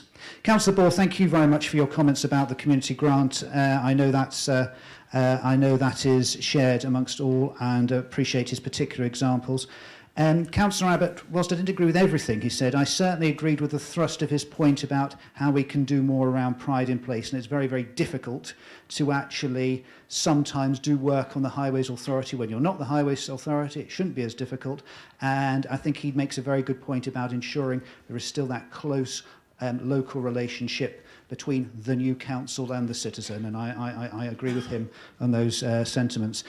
Councillor Edwards, thank you for that, and yes, I sort of mentioned in my initial speech that we're always careful with taxpayers' money. And I think you'll see from our investment programme over a number of years, we've always been successful at Braintree in levering in the double benefit of investment.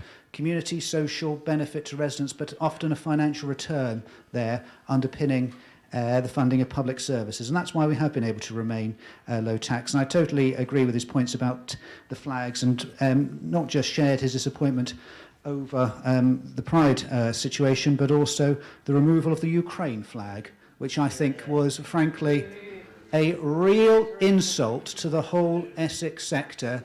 We remember how the whole of the county came together in those very dark days in early 2022, including a phenomenal contribution and an ongoing contribution by many residents of that district. So really that is decision beggared belief.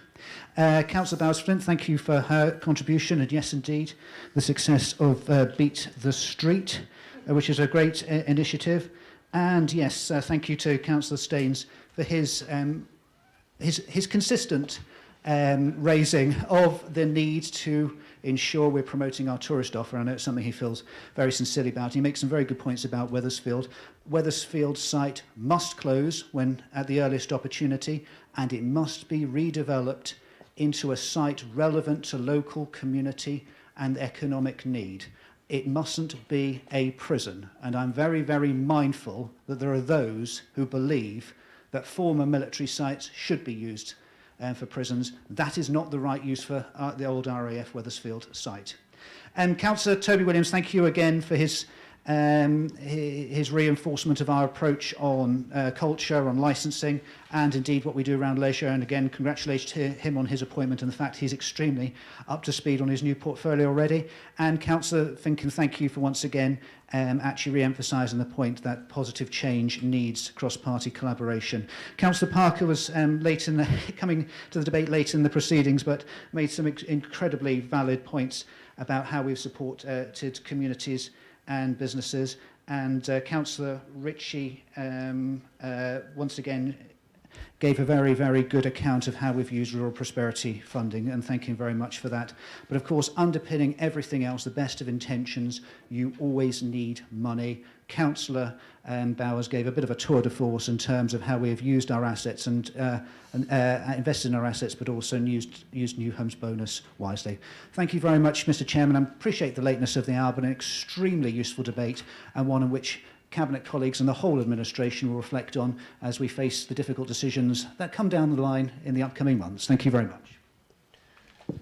Thank you very much, Councillor Cunningham. I think an excellent debate has brought out the full range of things that we do here, and we should be very proud. We'll now take the vote on the motion. All those in favour, please indicate.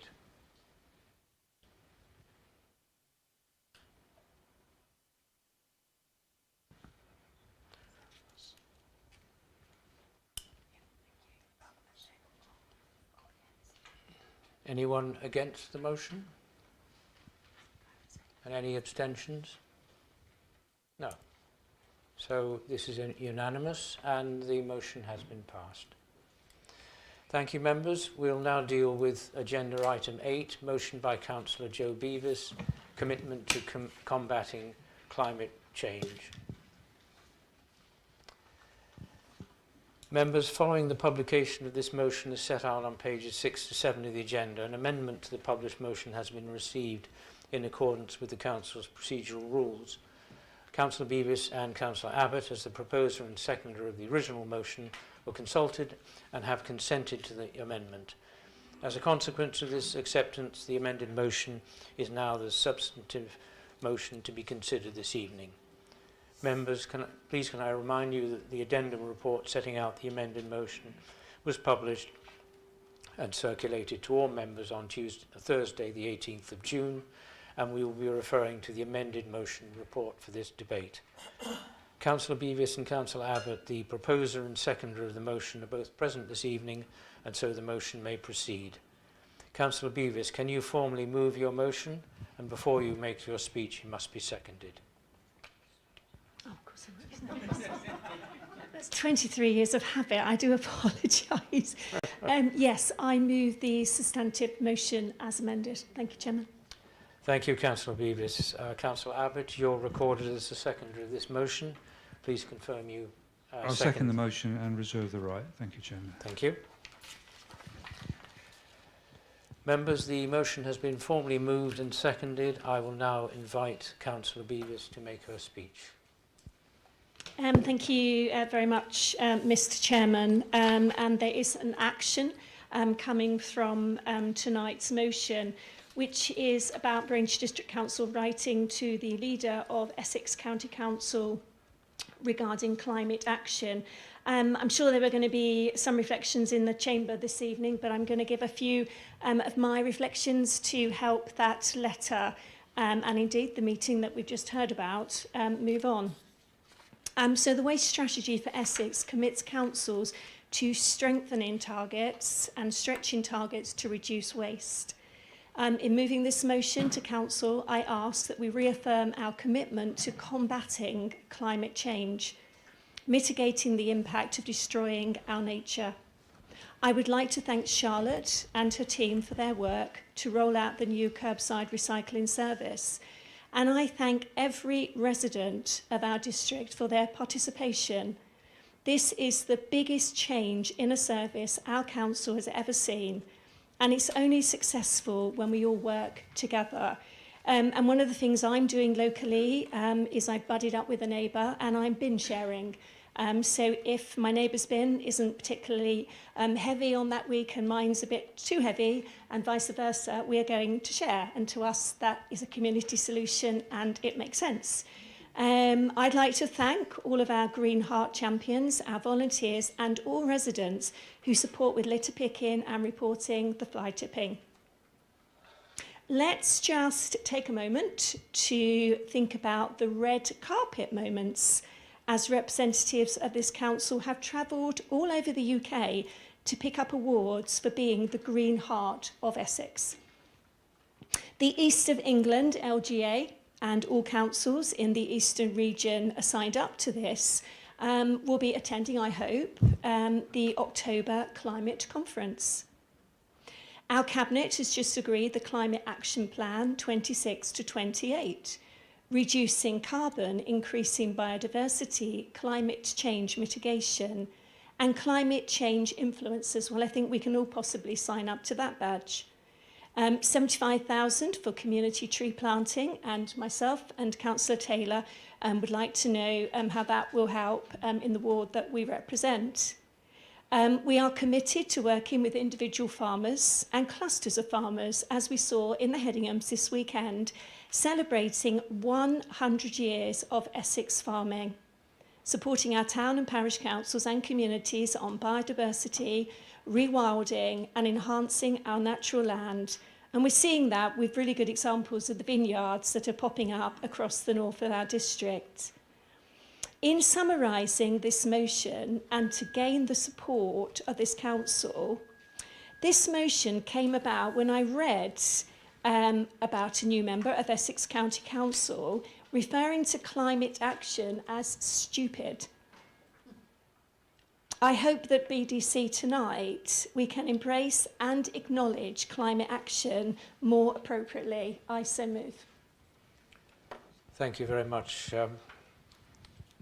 Councillor Beavis. Do any members wish to speak on this motion? Can I remind members that their speeches must be directed to the motion under discussion? Please keep your hands up. Thank you.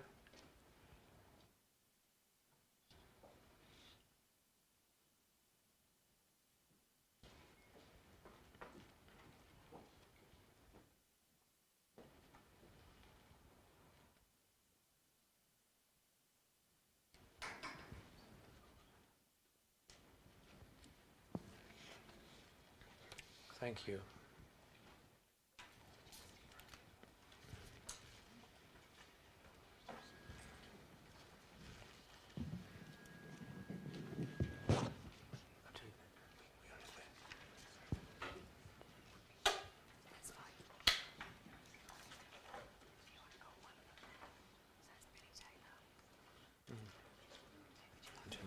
Didn't see them. They were last. Okay, all right. Who would you like to call? No, neither. Who would you like to call? We'll call Councillor Paul Thorogood, please. I wasn't expecting you to give it to me first. Thank you, Chair. The one thing people are talking about more today than Keir Starmer and Andy Burnham is the extremely hot weather. I support this motion because climate change is not an ideology, it is a reality. Net zero is often portrayed as an abstract political target, but in practice it means reducing wasted energy, insulating buildings, generating more renewable power, planting trees, protecting nature and cutting pollution. These are sensible measures that save money, improve public health and leave a better environment for future generations and create a better one for the ones here now. We can all see the effects of increasingly extreme weather, from heat waves and droughts to flooding and storm damage. Ignoring the science will not make these problems disappear. This week, the UK temperature record for June, it's 35.8 degrees centigrade, is expected to be broken, not by 1 or 2 tenths of a degree, but by 2 or 3 degrees to hit 38 to 40 degrees. This is proof of man-made climate change. which confirms that man-made greenhouse gases are the primary driver of the unprecedented rate of global warming. Abandoning net zero is not a serious response. It is not a free option. It risks higher costs, missed economic opportunities, and a poorer environment. Braintree District Council is looking to make progress through recycling, energy efficiency, renewable energy, and support for nature recovery. And we should continue that work and encourage Essex County Council to change its decision on net zero. This is not about left or right, it is about acting responsibly and making a healthier, more resilient district in terms of climate change for current and future generations. Thank you.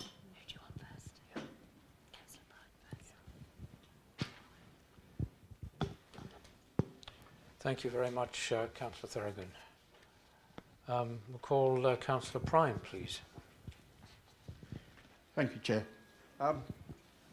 My position on the so-called climate change emergency is usually well known to many members in this chamber, so I'm not going to refrain from elaborating on it tonight. I would simply like to highlight that the IPCC has never officially declared it an emergency. Yet we continue to direct substantial funding towards this energy policies, which in my opinion, these resources could be allocated more effectively. There may be remarks about my comments earlier during the budget things where I was for tree planting and not the Christmas decorations. I consider myself an environmentalist, not a Christmas traditionalist. Trees offer lasting benefits to our environment long after the holiday decorations have come down. And they make more formal, meaningful investments to our community's future. So with that in mind, Chair and fellow members, it may surprise you that I will not be supporting the motion tonight. But I would welcome a review and reconsideration of this Council's climate change strategy. Thank you. Thank you very much, Councillor Prime. I'll call on Councillor Robbins, please, to make your maiden speech, I think. Good evening, Chairman. Having considered this motion with an open mind, I too support cleaner streets, cleaner rivers and increasing recycling where it is practical and protecting the rural countryside that makes Braintree District such a wonderful place to live. I do not, however, support an approach which prioritises declarations and targets above affordability and practicality. Residents are worried about the cost of living, businesses are struggling with rising costs, yet instead of focusing on what matters most to residents, we are instead being asked to debate climate declarations. The United Kingdom produces less than 1% of global carbon emissions. Even if every council in the country met every net zero target tomorrow, global emissions would still be overwhelmingly influenced by the actions of the world's largest economies. I believe many residents are becoming increasingly sceptical of policies that sound good in a press release, but which result in higher costs, more bureaucracy, and little measurable benefit to ordinary people. Environmental policies must be practical and affordable. Whatever members' views on Essex County Council's approach, the current administration was elected with a mandate to review costly and often unsustainable net zero policies, and that democratic mandate deserves respect. Chairman, residents expect delivery, not declarations, and practical solutions, not political gestures. For this reason, I cannot support this motion and will vote against it. Thank you very much, Councillor Robbins. I'll call on Councillor Spear, please. Thank you, Chairman. And I rise basically to support the motion, but I wanted to mention about I don't support the reaffirming a climate emergency, because I think politically we've moved on a lot from there.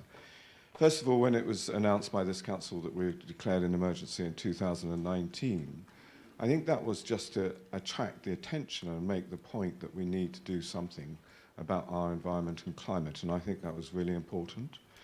And I think since then, we have had 4 climate action plans, and actually we have delivered an awful lot against that to the benefit of our residents, our businesses and the communities across the whole of Braintree District.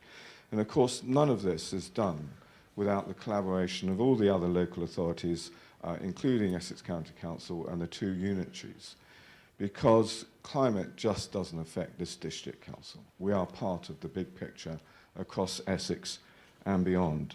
For example, air strategy. And air strategy has been collaborated with all of the local authorities, with Essex County Council, as is a water strategy. And those are really important. Water affects us all. And I'd like to give you a few examples of what we have done across Braintree District that is actually helping our residents and the businesses in a practical way, as well as saving some money as well. Because as we all know, the price of energy has soared, and a lot of this is hugely beneficial to all of our residents in various ways. So in our own council-managed lighting is now 87% into LED lighting, and the project alone is projected to deliver 1.6 million in energy savings over time. And all of our car parks now provide 4 electric vehicle charging stations supporting residents which have switched to electric vehicles, giving the options, helping people that want to make that change. And of course, the price of electric vehicles has come down now to be comparable to normal fueled vehicles. And between 22 and 25, Braintree District Council and its partners planted more than 60,000 trees and a tremendous amount of bulbs as well. And there's more being planned for this year, as is known. And this supports not only the biodiversity, but helps with the air quality and the climate resilience and health and well-being of our the benefits that comes to all of the people across the area as well. So in January, the 2026 Energy Switch auction helped 505 residents save an average of £203 per household. And this reduced the local energy bills for over 102,000 for our residents across the district. And this was also part of the Essex County Councils, and also we have done solar auctions over many years, as I'm sure, that have benefited the people across Braintree District. And between 24 and 25, the sustainability team supported 445 residents with solar installations and 35 retrofitted battery installations. So this gives an indication of actually what's happening here on the ground. And this is becoming a great benefit to those residents that are helping. They're increasing the sustainability and delivering a better quality of life and helping with their costs as well.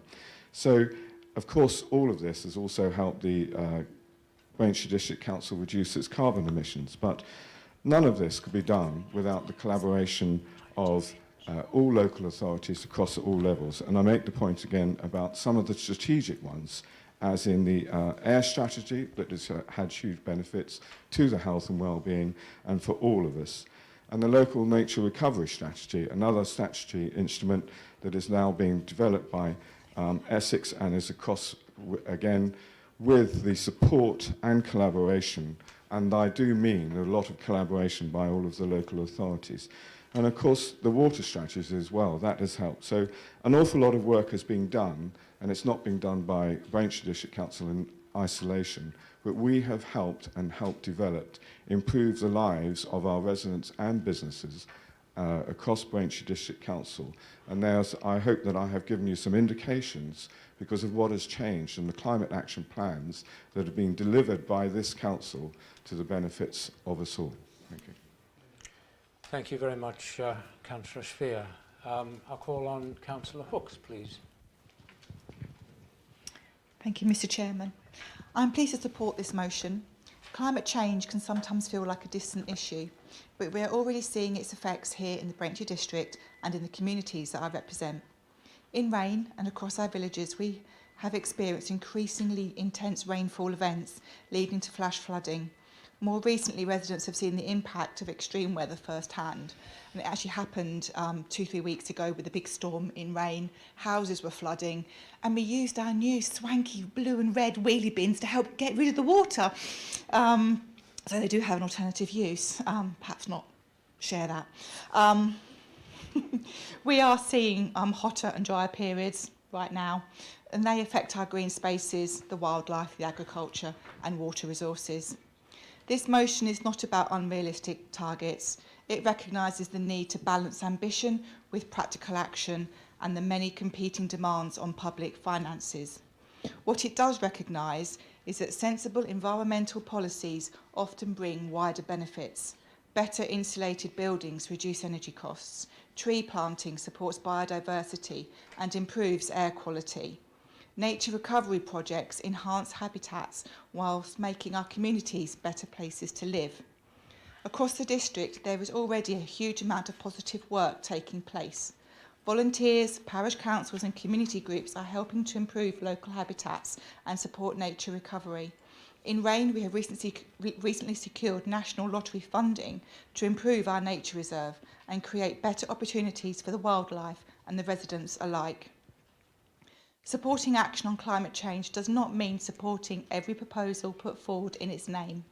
Many residents, including those in my own ward, have legitimate concerns about the loss of productive farmland to large-scale solar developments. Food security matters too. I would like to see greater emphasis nationally on solar panels on warehouses, commercial premises, public buildings and housing before productive agricultural land is lost. However, these concerns should not be used as a reason to step away from climate action altogether. The challenge is finding the right balance. For that reason, Essex County Council's decision to move away from its net zero commitments is difficult to understand. Climate change has not gone away, and neither have the challenges facing our communities. Whether people support the term net zero or not, reducing waste, conserving energy, protecting nature and preparing for more extreme weather are all sensible objectives. This motion simply reaffirms the commitment this council has already made and asks Essex County Council to explain what impact its change of direction may have on local climate and nature programmes, and how can Braintree climate commitments be protected and carried forward into the future unitary authority arrangements. I therefore support the motion. Thank you. Thank you very much, Councillor Hooks. Call on Councillor Billy Taylor, please. And could I just mention that we are sort of inching close to the 3 hours, or nearer the 3 hours, and we have a lot to get on. So could I ask that you, not you particularly, but everybody else. I've got a lot to say. We may only be 1% of emissions, but as Councillor Abbott has said before, that we are one of the most nature-depleted nations in the world, and we should stop and think about that. In 2025, farmers lost £800 million due to extreme heat and drought, and one of the worst harvests on record. That should be a consideration for all of us. David Lord is an Essex farmer. He is prohibiting his investment in wheat and barley because of flooding and drought. We should bear that in mind. We do need bread and beer in our supermarkets. Another farmer, Edward Linley, who's in Yorkshire, saw a 40% drop in potato yields because of the impact of climate change on his farm, whilst at the same time costs for farmers are increasing well over 20%. So think about the drop in yields and the increase in costs. It's something that should be considered. The National Farmers Union represents 43,000 farmers here in the UK, and a survey of their members state that 56% of farmers in this country reports an increase in flooding damaging their crops, 68% increase in drought, 70% report an increase in heat wave and heat stress. We need to mitigate the impact of climate change to ensure that our nation's food supply remains. And I think the NFU representing farmers are not lefty, woke types. Most farmers I know are conservative or to the right. The Minister for Oil in Saudi Arabia, keep it local but global, said that the Stone Age did not end because we ran out of stones, and he said the oil age will not end because we run out of oil. I think that's something we should reflect on in terms of our energy security. We should be looking at hydrogen, renewable energy, and the way we produce energy, so we can insulate ourselves from volatile markets, as we've seen in the Middle East and in Ukraine. The Royal College of Physicians state that air quality, 30,000 people die every year in this country due to climate-linked deaths. So the move to EVs and other non-polluting vehicles is essential if we're to improve our health and well-being. I do agree also with my comrades in the trade union movement, Sharon Graham in Unite, when she said that we shouldn't rush net zero. We should continue to support oil and gas investment. We can't just turn off those taps. So I do believe in net zero and the transition to renewables, but we have to be practical as to how we do it. So on the whole, yes, I do support this, this motion. I support British farmers here in Essex and across the country. We need to secure our domestic food production, our energy security. It's not left or right, it's practical, pragmatic and patriotic. Thank you, Mr. Chairman. Thank you very much, Councillor Taylor. And Councillor Staines, please. Thank you, Chair. I support this motion, but I do think we need to do a better job and have a collective job, actually, to better explain to residents and newly elected county councillors and others how they are already or can benefit in the future from many elements that might be bundled together under the shorthand of net zero. In our mainly rural district, climate change mitigation and adaptation is a means of residents to get sustainable economic growth, help the nation improve and secure domestic food production, and even offers residents clean, low-cost domestically produced power. Boosting domestic food resilience is common sense, and it offers economic and community security. Adapting now will reduce real community risks. Fields of food help protect and promote our beautiful, unique heritage and landscapes, and will encourage and inspire visitors to help us sustain our rural communities, especially as theirs are concreted over. The ONS district population data highlights that more better paid jobs are needed nearer communities in order to respond effectively to fast changing traditional work modes. And adaptation is common sense because it helps develop higher skills while getting the most from our competitive advantage as a beautiful rural district, so rich in unique leisure, heritage and agricultural potential. Recently, the CBI, I wasn't on your list, Councillor Billy Taylor, recently the CBI issued a helpful report called Race to Net Zero. Most of the million plus jobs already in the Race to Net Zero are provided within tens of thousands of businesses, predominantly and importantly from small and medium-sized firms, which, as many will remember, were the engine of the UK economic recovery in previous cycles.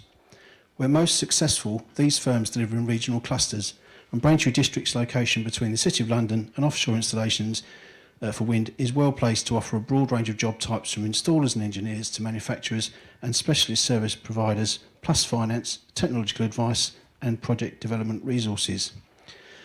I suggest our letter to Essex County Council and personal engagement at all levels whenever we have the opportunity, including with residents, sets out Braintree's district's current and potential role in the county's broad economic, food and energy security plans. So a couple of examples.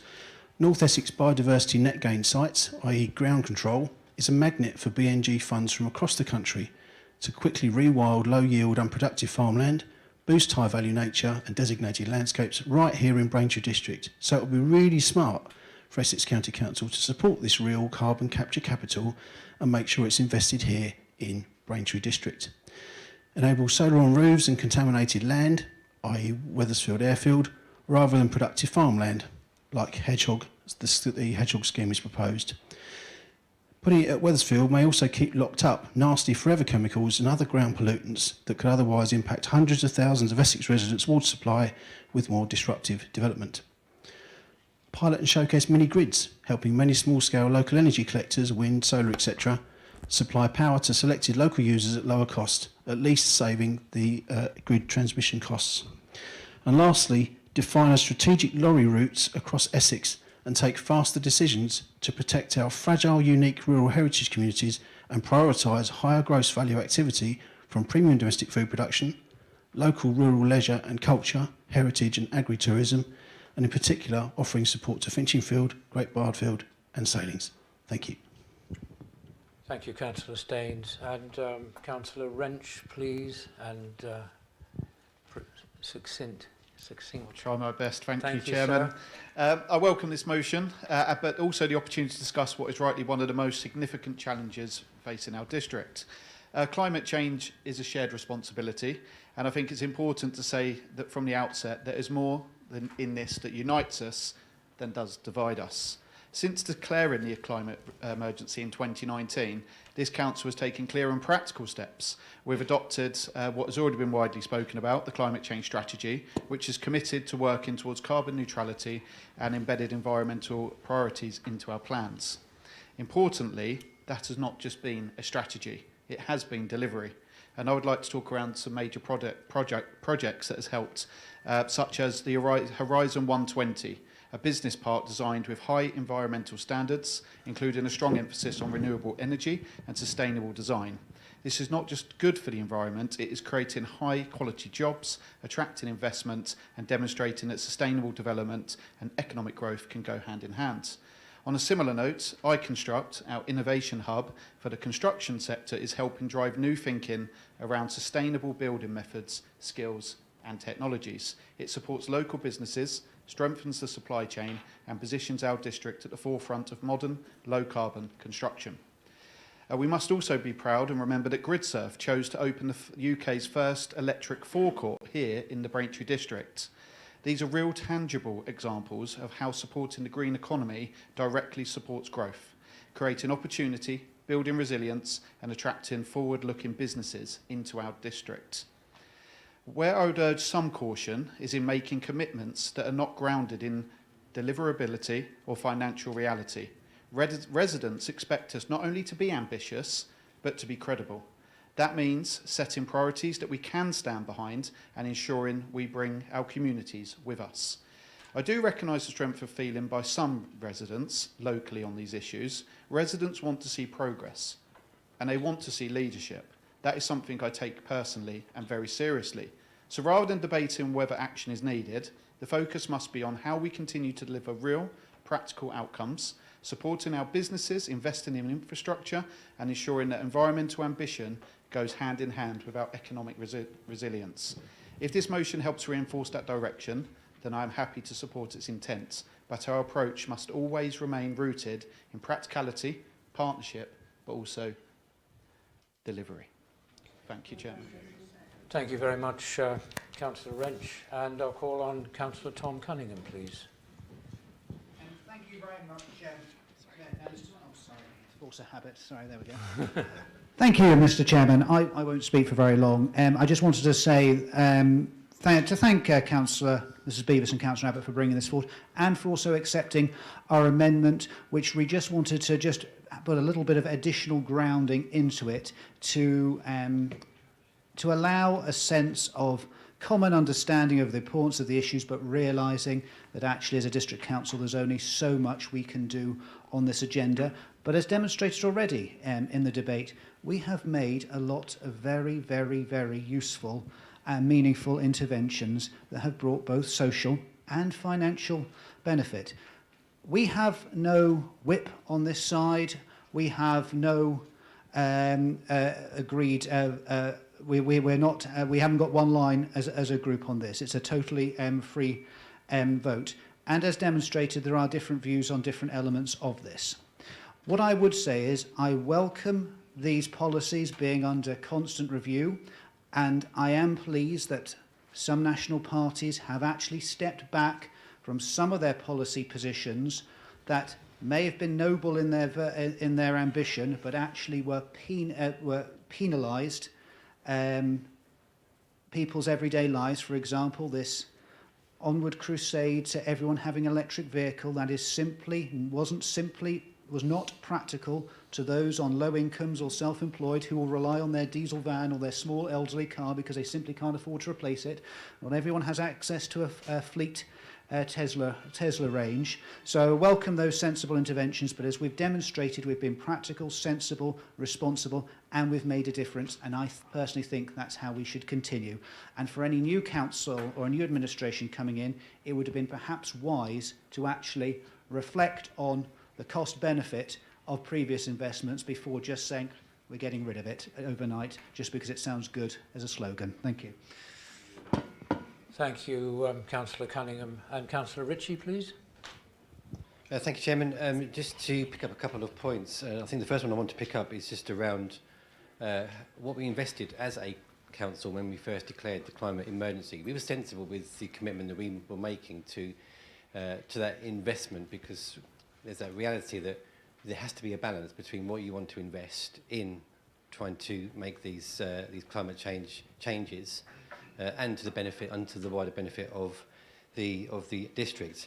In fact, I think you'll find that a lot of businesses nowadays are realising that a few years ago, claiming to try and get to net zero by 2030 was a bold statement to make then, but the sheer cost of trying to get to net zero by 2030 is a huge risk. And in fact, a lot of those businesses, if they were to stick to that pathway, would probably find themselves out of business by 2030 just by trying to reach those net zero figures.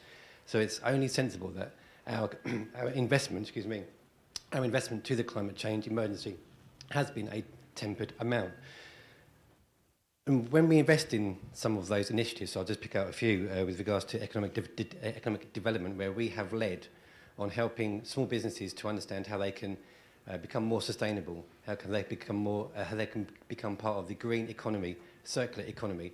So actually, the money that we invest might only be a few pounds, but it means that they cost save so much more just by picking up on some of these initiatives. And why stop there? We've been going into schools as well, just to advise school children and college-aged kids on how to think about a green future too. So it's not just about thinking about the traditional school leavers and school leaver jobs, etc.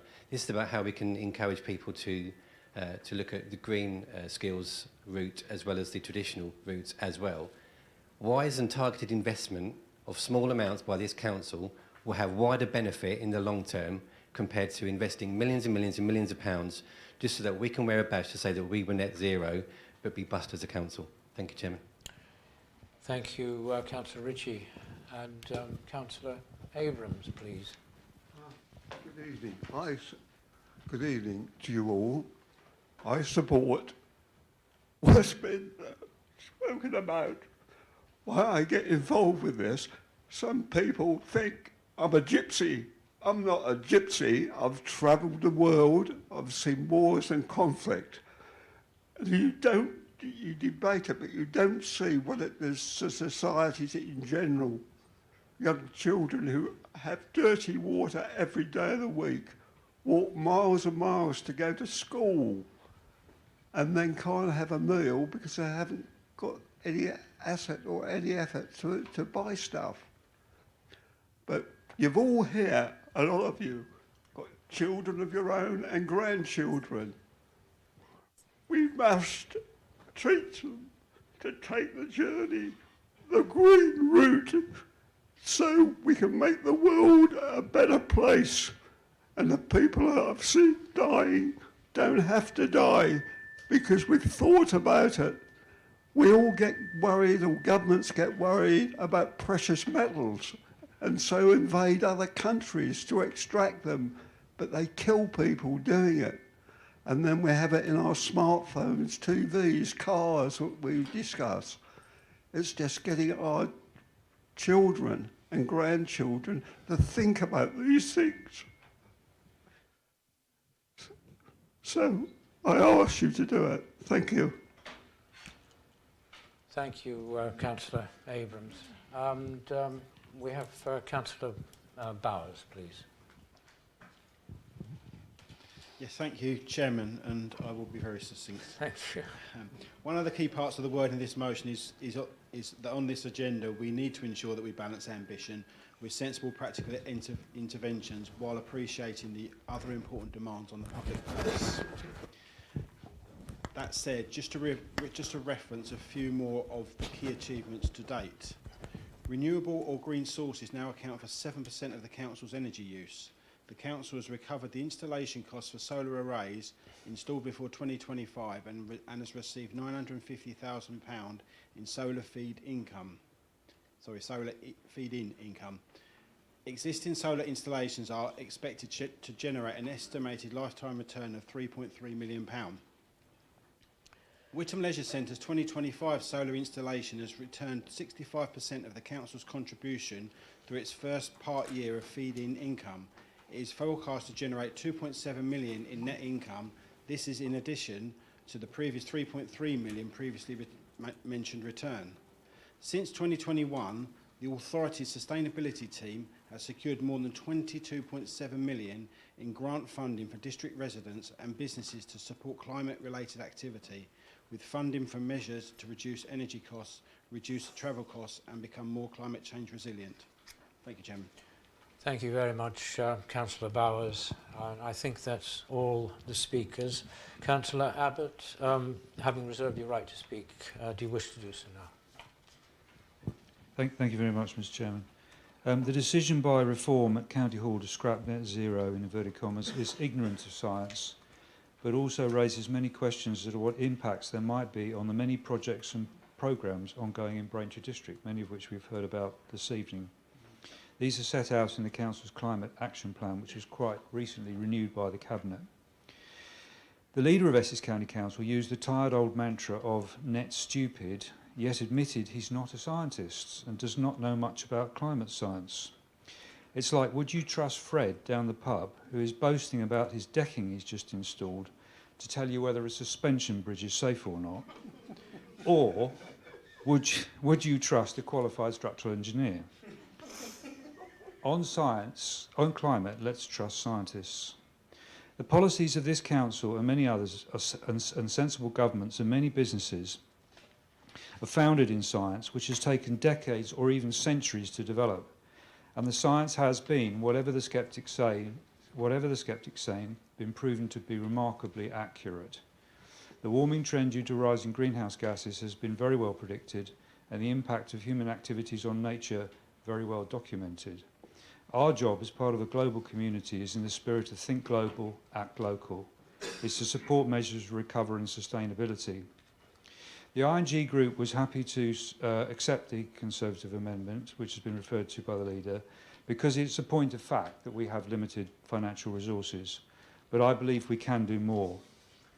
Now, it's been said, and there's been some evidence that the impact of disinformation from sceptics is affecting support, that the world is turning away from net zero and climate change. But actually, the latest statistics from the UK government are that 90% of people in the UK are aware of what climate change is and the aims of net zero, and 77% are still concerned about climate change. Last month saw the hottest May days in the UK on record, and it is highly likely in the coming days that we will see the June records broken, not just by a small amount, but by a very large amount. Across Europe, a major and historic heat wave is underway. Now, this is more than just a problem for people with health vulnerabilities. Global warming is affecting agriculture, has already been said, water resources and nature. I've been documenting trees in Rivenhall which are literally dying because of the heat and drought, particularly last year, which had a big impact on a number of trees. So I believe we could and should be doing more. Solar PV, this council has made great progress on it. It's an issue I've championed. I've personally been involved with urging buildings in both Whittam and Braintree. Silver End, thank you to Councillor Bowles for listening on that. And hopefully Rivenhall Village Hall as well, to have solar PV arrays. But we also need to be working very hard, and we are, to get recycling rates up and not burning so much waste. The Rivenhall incinerator is producing about 500,000 tonnes of carbon dioxide per annum. And can this administration please work with ward members and parishes to deliver the tree planting programme that we've budgeted for? One of the quickest wins we can have, and this is contrary to what Councillor Schweier said, and I'd like the Council to listen to this please, is on better management of rural verges. Back of the envelope calculation is that 250 acres in total across this district of rural verges could be managed for wildflowers.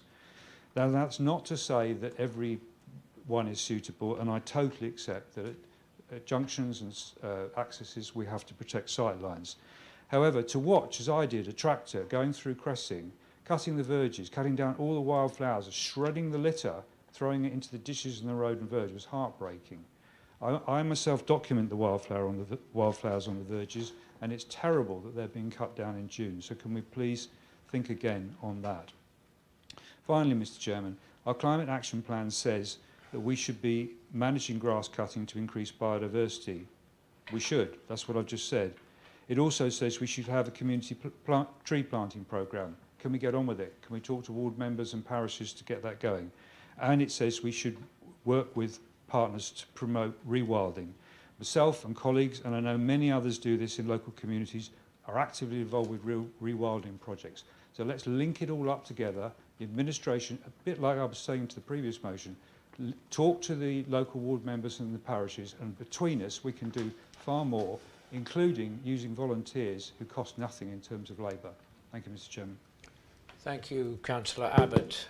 Councillor Beavis, you may reply to the speeches. Please can I remind you, you should confine your reply to the speeches heard this evening and should not introduce any matters, and be conscious of the time. Not to pick on you, but... Thank you, Chairman, and mindful of the time. I've got nothing to add. In summarising the motion, only to thank each and every member for their comments this evening. What it has done for me, as probably one of the longer standing members of this council, is actually we are preparing for LGR and we're setting out in this meeting alone how we feel about our people, about our DNA in this district, and how we feel about climate action. And bring on the next meeting and let's debate and discuss more, because what happens in this chamber will help shape the future of our district, and I think that in itself is really important. So thank you, members, and I'm really pleased with tonight's debate. Thank you very much, Councillor Beavis, and thank you for being succinct. We'll now take the vote. Members, can I remind you that you're voting on the motion set out in the addendum report. Will all those in favour of the motion please indicate?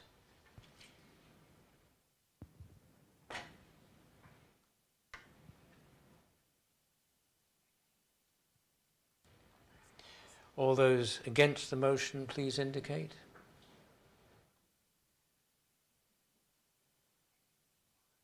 And any abstentions?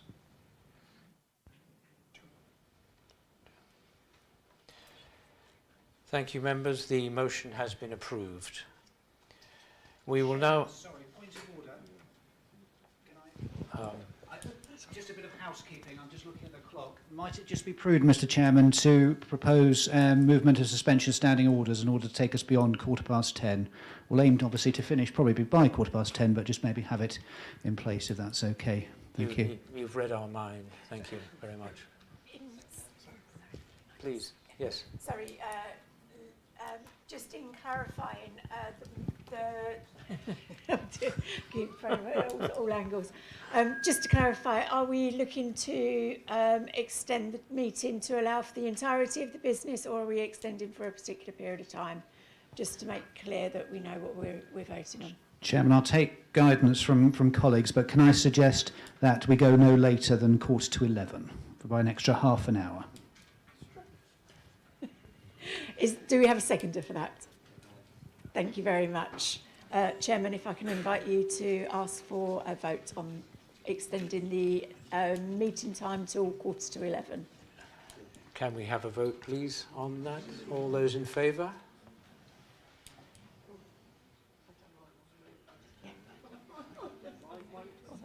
Thank you very much. All those against? Oh, all right.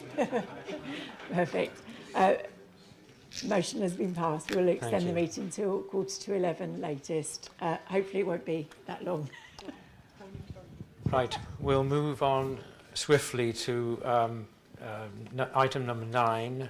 Members, the report for this item is set out in pages 8 to 11 of the agenda. Please can I invite Councillor Tom Cunningham, Leader of the Council, to move the recommendation.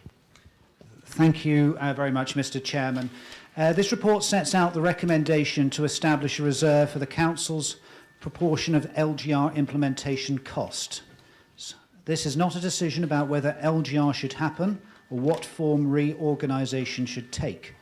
That decision has already been made by government, nor is it a decision to sign off the detailed implementation plan. There is still detailed work to be done across Greater Essex, and there will be further decisions to come as the programme develops. The recommendation is to ensure that this council makes a prudent financial provision now for costs, that we know what is coming, so that Braintree can play its full part in shaping the new arrangements whilst continuing to protect services for our residents and businesses. Government has been clear that the costs of implementation should be met by the predecessor councils in areas going through local government reorganisation. Government has provided 4.5 million of transition funding across Greater Essex, but the estimated costs of implementation are significantly higher than that. The proposal selected by government estimated transition costs in the region of 74 million, and further detailed work is now being undertaken to refine those figures. That means there will be a local contribution to make. The Section 151 officers across Greater Essex have been working on a cost-sharing approach that would allocate costs fairly, most likely in proportion to each council's budgeted net cost of services. On that basis, Braintree's contribution is expected to be relatively small, which is why we have proposed the reserve set at £1 million. I want to be very clear that this is not Braintree paying more than its fair share. This is Braintree planning responsibly for the share we are likely to be required to meet. There are fewer than 100 weeks until vesting day. This is not a long time to design, prepare and implement the transition from the current 15 councils to 5 new unitary councils across Greater Essex. The work required is substantial. It includes finance, governance, legal arrangements, workforce planning, digital and data, property, contracts, service disaggregation and the sale transfer of responsibilities. These are not optional activities. They are the foundations needed to ensure that residents continue to receive safe, reliable and effective services throughout the transition and beyond. For Braintree, the proposed £1 million reserve can be made from the general fund unallocated balance, while leaving balances in a healthy place in line with our financial strategy. This recommendation is affordable, prudent, consistent with the Council's financial resilience approach. We should also remember why this work matters. Local government reorganisation is intended to create simpler, more integrated and more accountable local government. For residents, the opportunity is a clearer system, more joined-up services and a council better able to work across the whole place. For North East Essex, it gives us the chance to build on existing relationships with our partners and design services around the needs of community rather than around inherited organisational boundaries. Members will also know that we've established a separate LGR transition and service delivery reserve. That reserve has a different purpose. It is there to support BDC in maintaining capacity and continuing to deliver business as usual during the transition.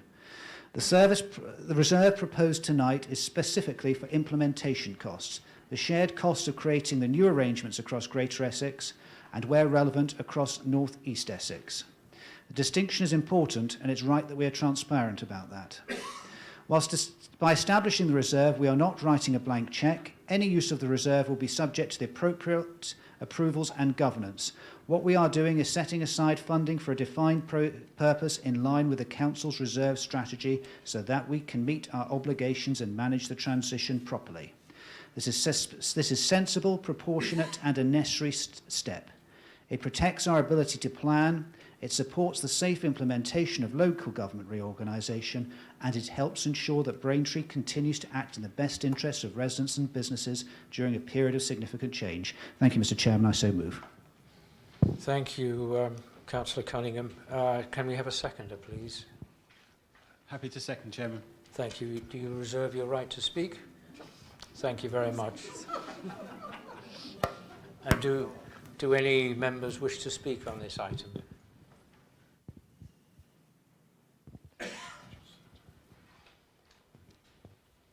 Councillor Beavis, please. Thank you very much, and thank you, Chairman.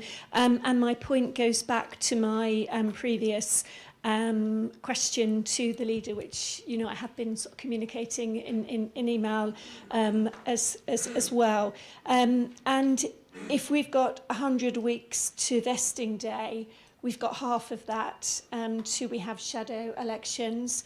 And I'm acutely aware, as a member who spends an awful lot of time on the doorstep talking to people, and this is taxpayers' money, and to say our residents don't know what's going on is wrong, because they really have a view, but they don't know what's going on. And I am acutely aware, taking the Hedinghams as an example, people are just so confused about what's just happened and what's going to happen. And I think tonight, given all of the amazing messages about what this council has achieved, what I wouldn't want to see tonight is another message going out that's saying we are spending £1 million on LGR. And I feel, as a member who regularly attends parish council and community meetings, that I need a ready reckoner, something in my hand now that this council has produced, that I can say, this has come from the council. And at the moment, as a member, I'm lacking that. And I would really appreciate something on an A4 piece of paper that we can explain to residents what it is, what it looks like, and how much it's going to cost. Thank you, Chairman.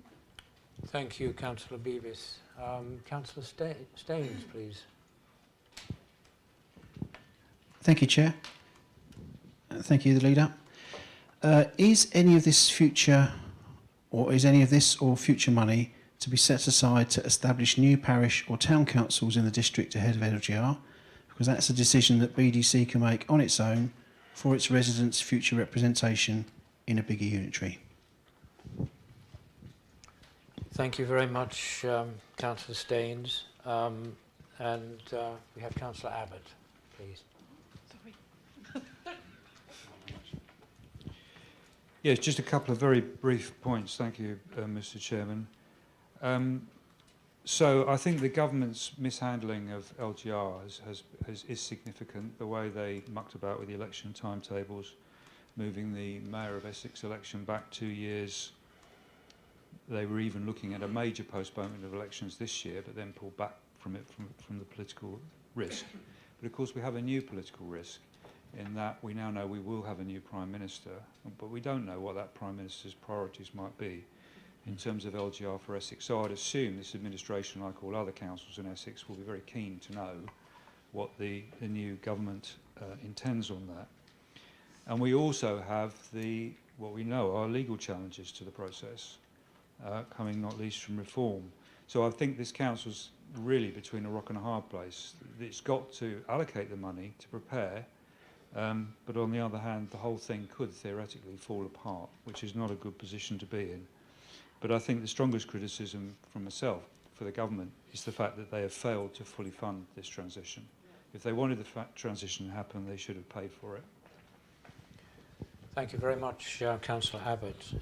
Councillor Bowers, as seconder, and having reserved your right to speak, do you wish to speak now? Yes, thank you, Chairman.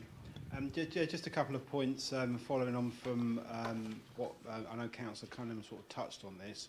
As members will know, we have already established an LGR Transition and Service Delivery Reserve. This reserve is ring-fenced to ensure that capacity and resilience is available within Braintree District Council for the transition up to vesting day. It was set up to ensure that we keep delivering good quality services to our residents. This reserve cannot be used to fund the costs of transition. It is important for transparency's sake that we keep the cost of establishing the new authority separate from the cost of ensuring that this council can keep delivering up to the point of transition, and the establishment of two separate reserves enables that approach. Braintree District Council remains a sovereign organisation until the 31st of March 2028, and full council will consider the budget for 27-28 in the same way as we do for each financial year. This includes setting council tax level for that financial year. Establishing this reserve now helps us with our financial planning, as we will have prudently put aside funding for costs that we know we need to incur during 27-28. And I just want to reiterate the point that's in the report that Councillor Cunningham also touched on, which is in 3.6 of the report, which is that the cost sharing agreement is being drafted by the 15 Section 151 officers, which would share costs on the basis of the net cost of services for each organisation. This would mean that the council's proportion of the estimated cost would be circa £1 million. It's key to, I think, what the decision we're making tonight. Thank you, Chairman. Thank you very much, Councillor Bowers. Councillor Cunningham, as the proposer, would you like to reply to the speeches before I put the recommendation to a vote?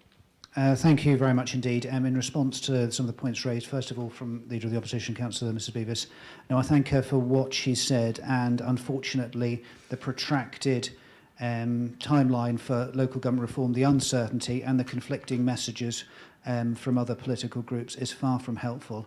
And I will go back to what I said earlier on in the meeting. If there's anything in addition that we can give to members to clarify the position, appreciating events are not entirely within our own hands. I think Councillor Stainsford's point, he makes a useful point. We will not be committing to any other governance reviews whilst Braintree District Council remains, but what we will be doing is actively working with our partners with the hope and expectation of the current timeline playing out as we hope it will, to see how we can embed greater community connection between, as we said earlier, between the council, the new council, and the citizen, with particular focus on the areas that are currently unparished. That will be our approach as we lead to vesting day in April 2028. And in response to Councillor Abbott, I don't necessarily disagree with anything we said. For those of us from this side, we do offer a note of sympathy to Labour Party. We know how debilitating it can be for protracted leadership elections in the summer, because they do, particularly in government, because they do somewhat take the focus away from what's really important. So we do sympathise. We do sympathise with that. We'll obviously wait to see who resides in number 10 Downing Street. If it is the sort of the bookie's favourite at the moment, which is former Mayor Burnham, he does come with a track record of being very pro-devolution local government reform, and actually, and I don't disbelieve for one moment that he wouldn't want the rest of England to experience the benefits that he feels he's presided over in Greater Manchester. So with that, it comes with a hope and expectation, but as always, clarity on this is very important. I think Councillor Bowers' point is well made. The separate funds, one for LGR implementation and the other for ongoing transformation. If this doesn't pan out, we are still in a positive position because of the relationships we have not only with the County Council, despite what may be current political difference, but also with Colchester City Council and Tendring District, developed over years, and a lot of partnership working opportunities to do things differently were starting to come to fruition before LGR became the direction of travel. That work could be picked up, but I sincerely hope that's not the position we find ourselves in. Thank you. Thank you very much, Councillor Cunningham, and members generally. The recommendation set out on page 8 of the agenda has been moved and seconded. Will all those in favour of the recommendation please indicate?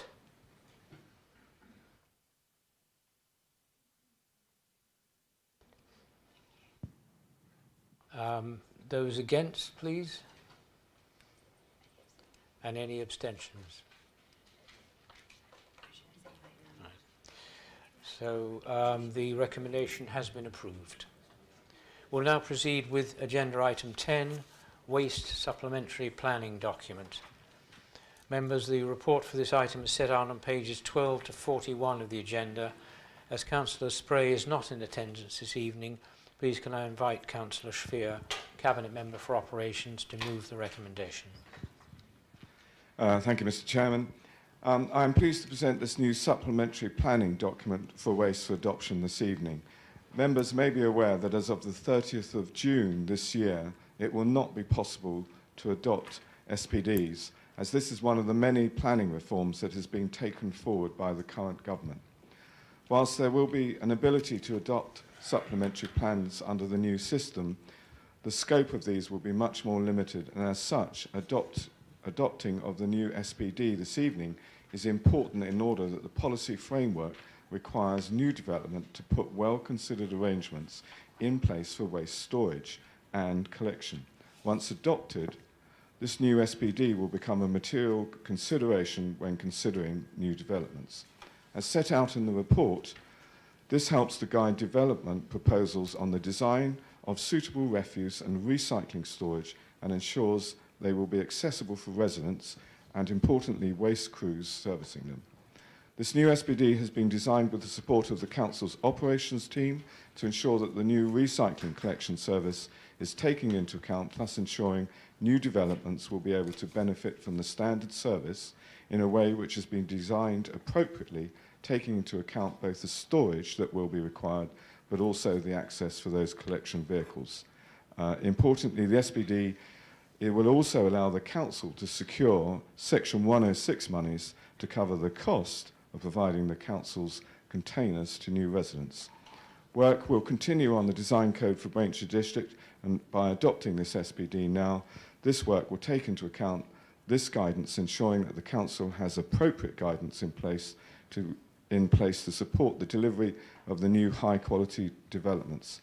I would therefore ask members to support the recommendation to adopt this new SPD this evening. And you move the...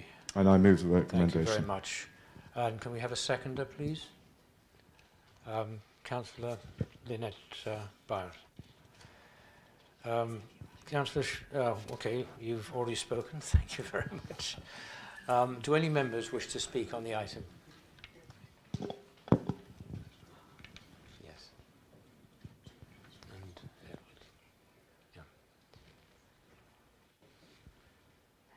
yeah. Councillor Abbott. Thank you, Mr. Chairman. Just very briefly, the report refers to the local plan being adopted in 2027. Our understanding on local plan committee is it's far more likely it will be adopted in 2028. And secondly, no evening would be complete without at least 2 typo corrections. On the top of page 7, it refers to a gradient of 12 inches, whereas near the bottom of page 12 it refers to a 1 in 12 gradient. I would suggest both should be a 1 in 12 gradient. Thank you. Thank you for that clarification, technical clarification. Councillor Heath, please. Thank you. Thank you, Mr. Chairman. Yes, many of us have spent many a day walking around housing estates and developments, especially in 4 and 5 week leads up to elections. And we will have all seen that the state of some bin storage that's developed over the years. This actually gives us a chance to have a good go at getting it right. And as it says in section 1.6, please speak to the Planning and Development Department as well. I fully welcome this and look forward to it being implemented, Mr. Chairman. Thank you very much, Councillor Heath. And Councillor Edwards, please. Thank you, Mr. Chairman. Firstly, I'd just like to say it's nice to be reviewing a policy of substance before the full council as opposed to simply just motions. I think sometimes we can debate positions and motions in this chamber at full council. It's nice to have something to get our teeth into. I'm minded to support this policy tonight. As Councillor Heath has said, particularly with the increase in bins, residents worried about where they're going to be stored, this heads that off in the future for new residents. I am, however, slightly concerned about how prescriptive we're being when it comes to communal properties. I think we are potentially codifying nice-to-haves into essential requirements, such as standalone bin stores.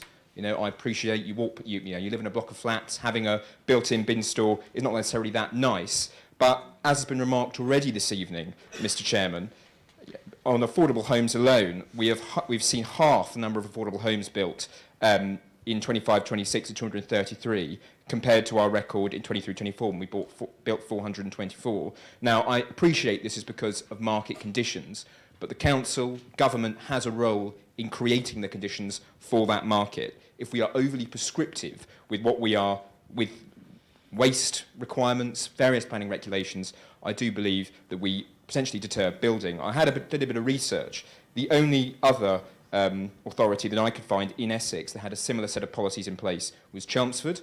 Our two local authorities that will be going into local government reform with Colchester and Tendring do not have a document like this.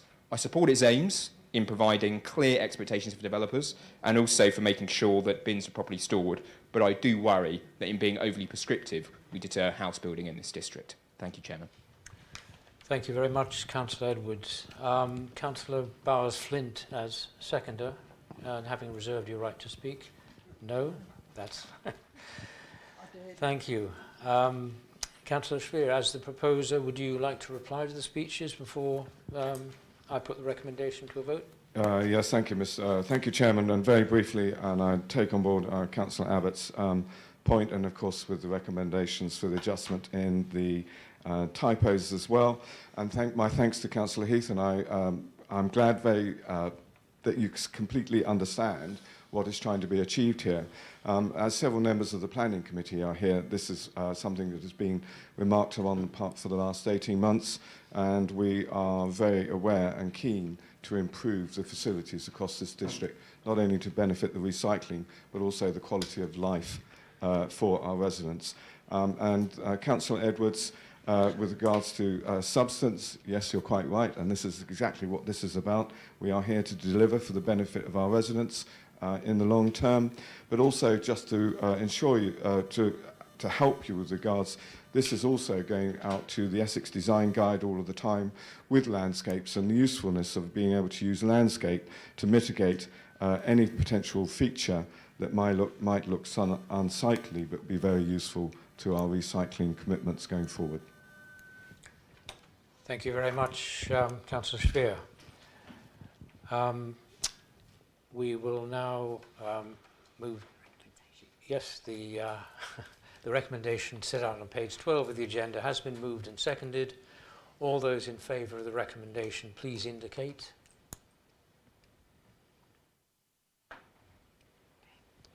All those against the recommendation, please indicate.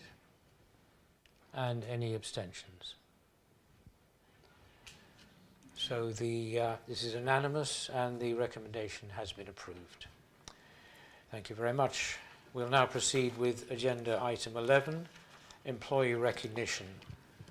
Members, the report for this item is set out on pages 42 to 47 of the agenda. As this item is to note, there is no requirement to seek a seconder for this item.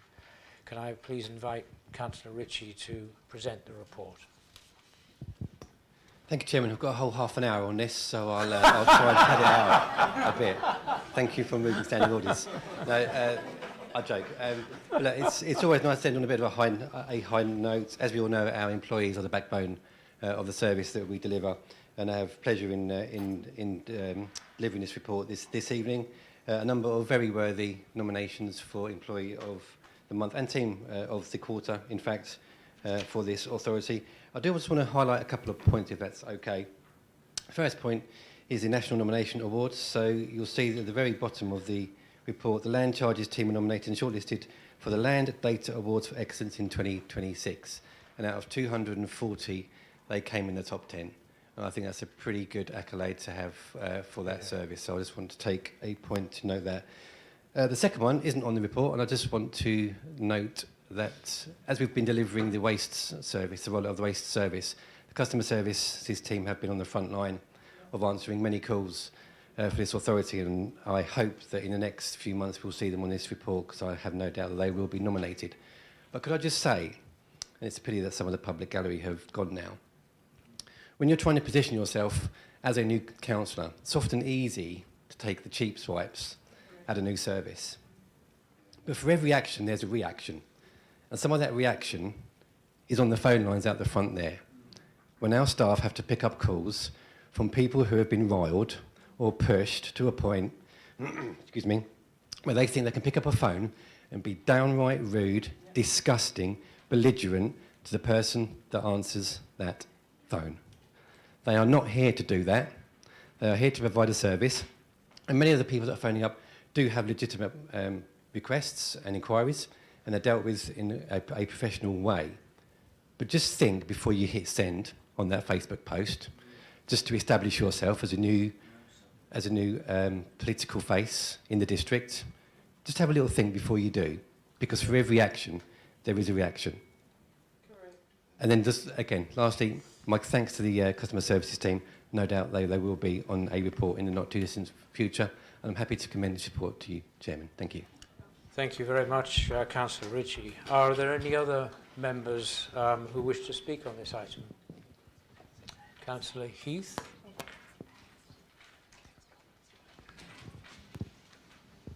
Thank you, Mr. Chairman. Again, this was the item I've been waiting all night for, really. I do want to 100% endorse what Councillor Ritchie has just said. Last week, I was with the team from Causeway House in the Grove Centre in Witham, explaining the rollout of the waste collection. The two ladies that I was with were absolutely fantastic. As we tried to start at 9:30 in the morning, there was a crowd already growing. And I like to think that between the three of us, we took all the flack that was coming, even though, let's be honest, not one of the three of us implemented any of it. But we stayed with the residents, we spoke to them, we explained, we gave them little cards of how to write in, how to get in, because there was complaints that they tried to phone and not got answered. But all the time, these members of staff remained totally professional, completely polite. And the majority of residents walked away okay. I'll never say they're happy, but they walked away okay. Also, as has been mentioned before tonight and at previous meetings, there's been some issues in Witham around the toilets and the high street and other things. Council staff that are so noticeable because they wear bright orange jackets and everything else have again been directing residents to the town park where there's some toilets and to the town hall where there's some toilets, and where they know through their local knowledge the local businesses that will also support residents that need to use a toilet in an emergency. No organisation can ever hope to survive and succeed without decent staff. This organisation has got very decent staff, and I think we should all be grateful and all remember that. Thank you very much, Mr. Chairman. Thank you, Councillor Heath. And as someone who's been an elected member for, I think it's 11 years now, and got to know a lot of the staff, I heartily concur, if I may. And Councillor Bowers, I think. Yes, thank you, Chairman. I just wanted to say a few words, concur with Councillor Ritchie's comments, and especially with the land charge team as well. I think it's really good that we can make, now we've got this employee recognition item that's coming to full council, we can recognise a team such as those, and like Councillor Ritchie referenced about being in the top 10 of 340 across the country, it's just an amazing achievement in itself. I'd also just like to, it's a shame in one way, I guess, because you feel like everyone should be a winner, you know, and when we look at sort of the highly commended they're as good as each other as winners as well. I just wanted to pay tribute to the revenues team. I'm really pleased to see that they are recognised, especially with the work they do, not just for the public, but also the support of the teams across the authority. And also just a reference to the planning development team as a long-standing member of the planning committee, although I'm a substitute now.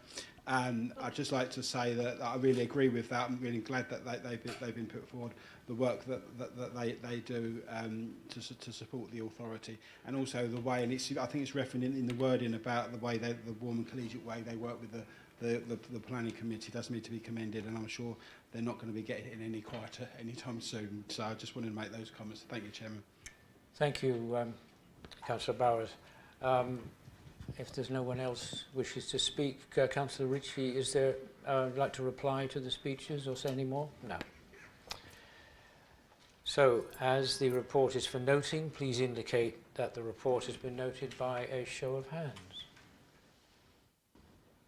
Thank you, members. The report has been noted. Members, this item concludes the business for the evening. Thank you, Councillor Ritchie, for not taking the half an hour. And thank you for your attendance and participation at this evening's meetings, and to those watching on the Council's YouTube channel. The recording of this meeting will be published on the Council's YouTube channel as soon as possible. Members, please be reminded that the next meeting will be an extraordinary meeting of the full Council for the local plan on Monday the 21st of September 2026 at 7:15. Calendar invites have been circulated. I'll formally close this meeting at 10:22. Thank you very much.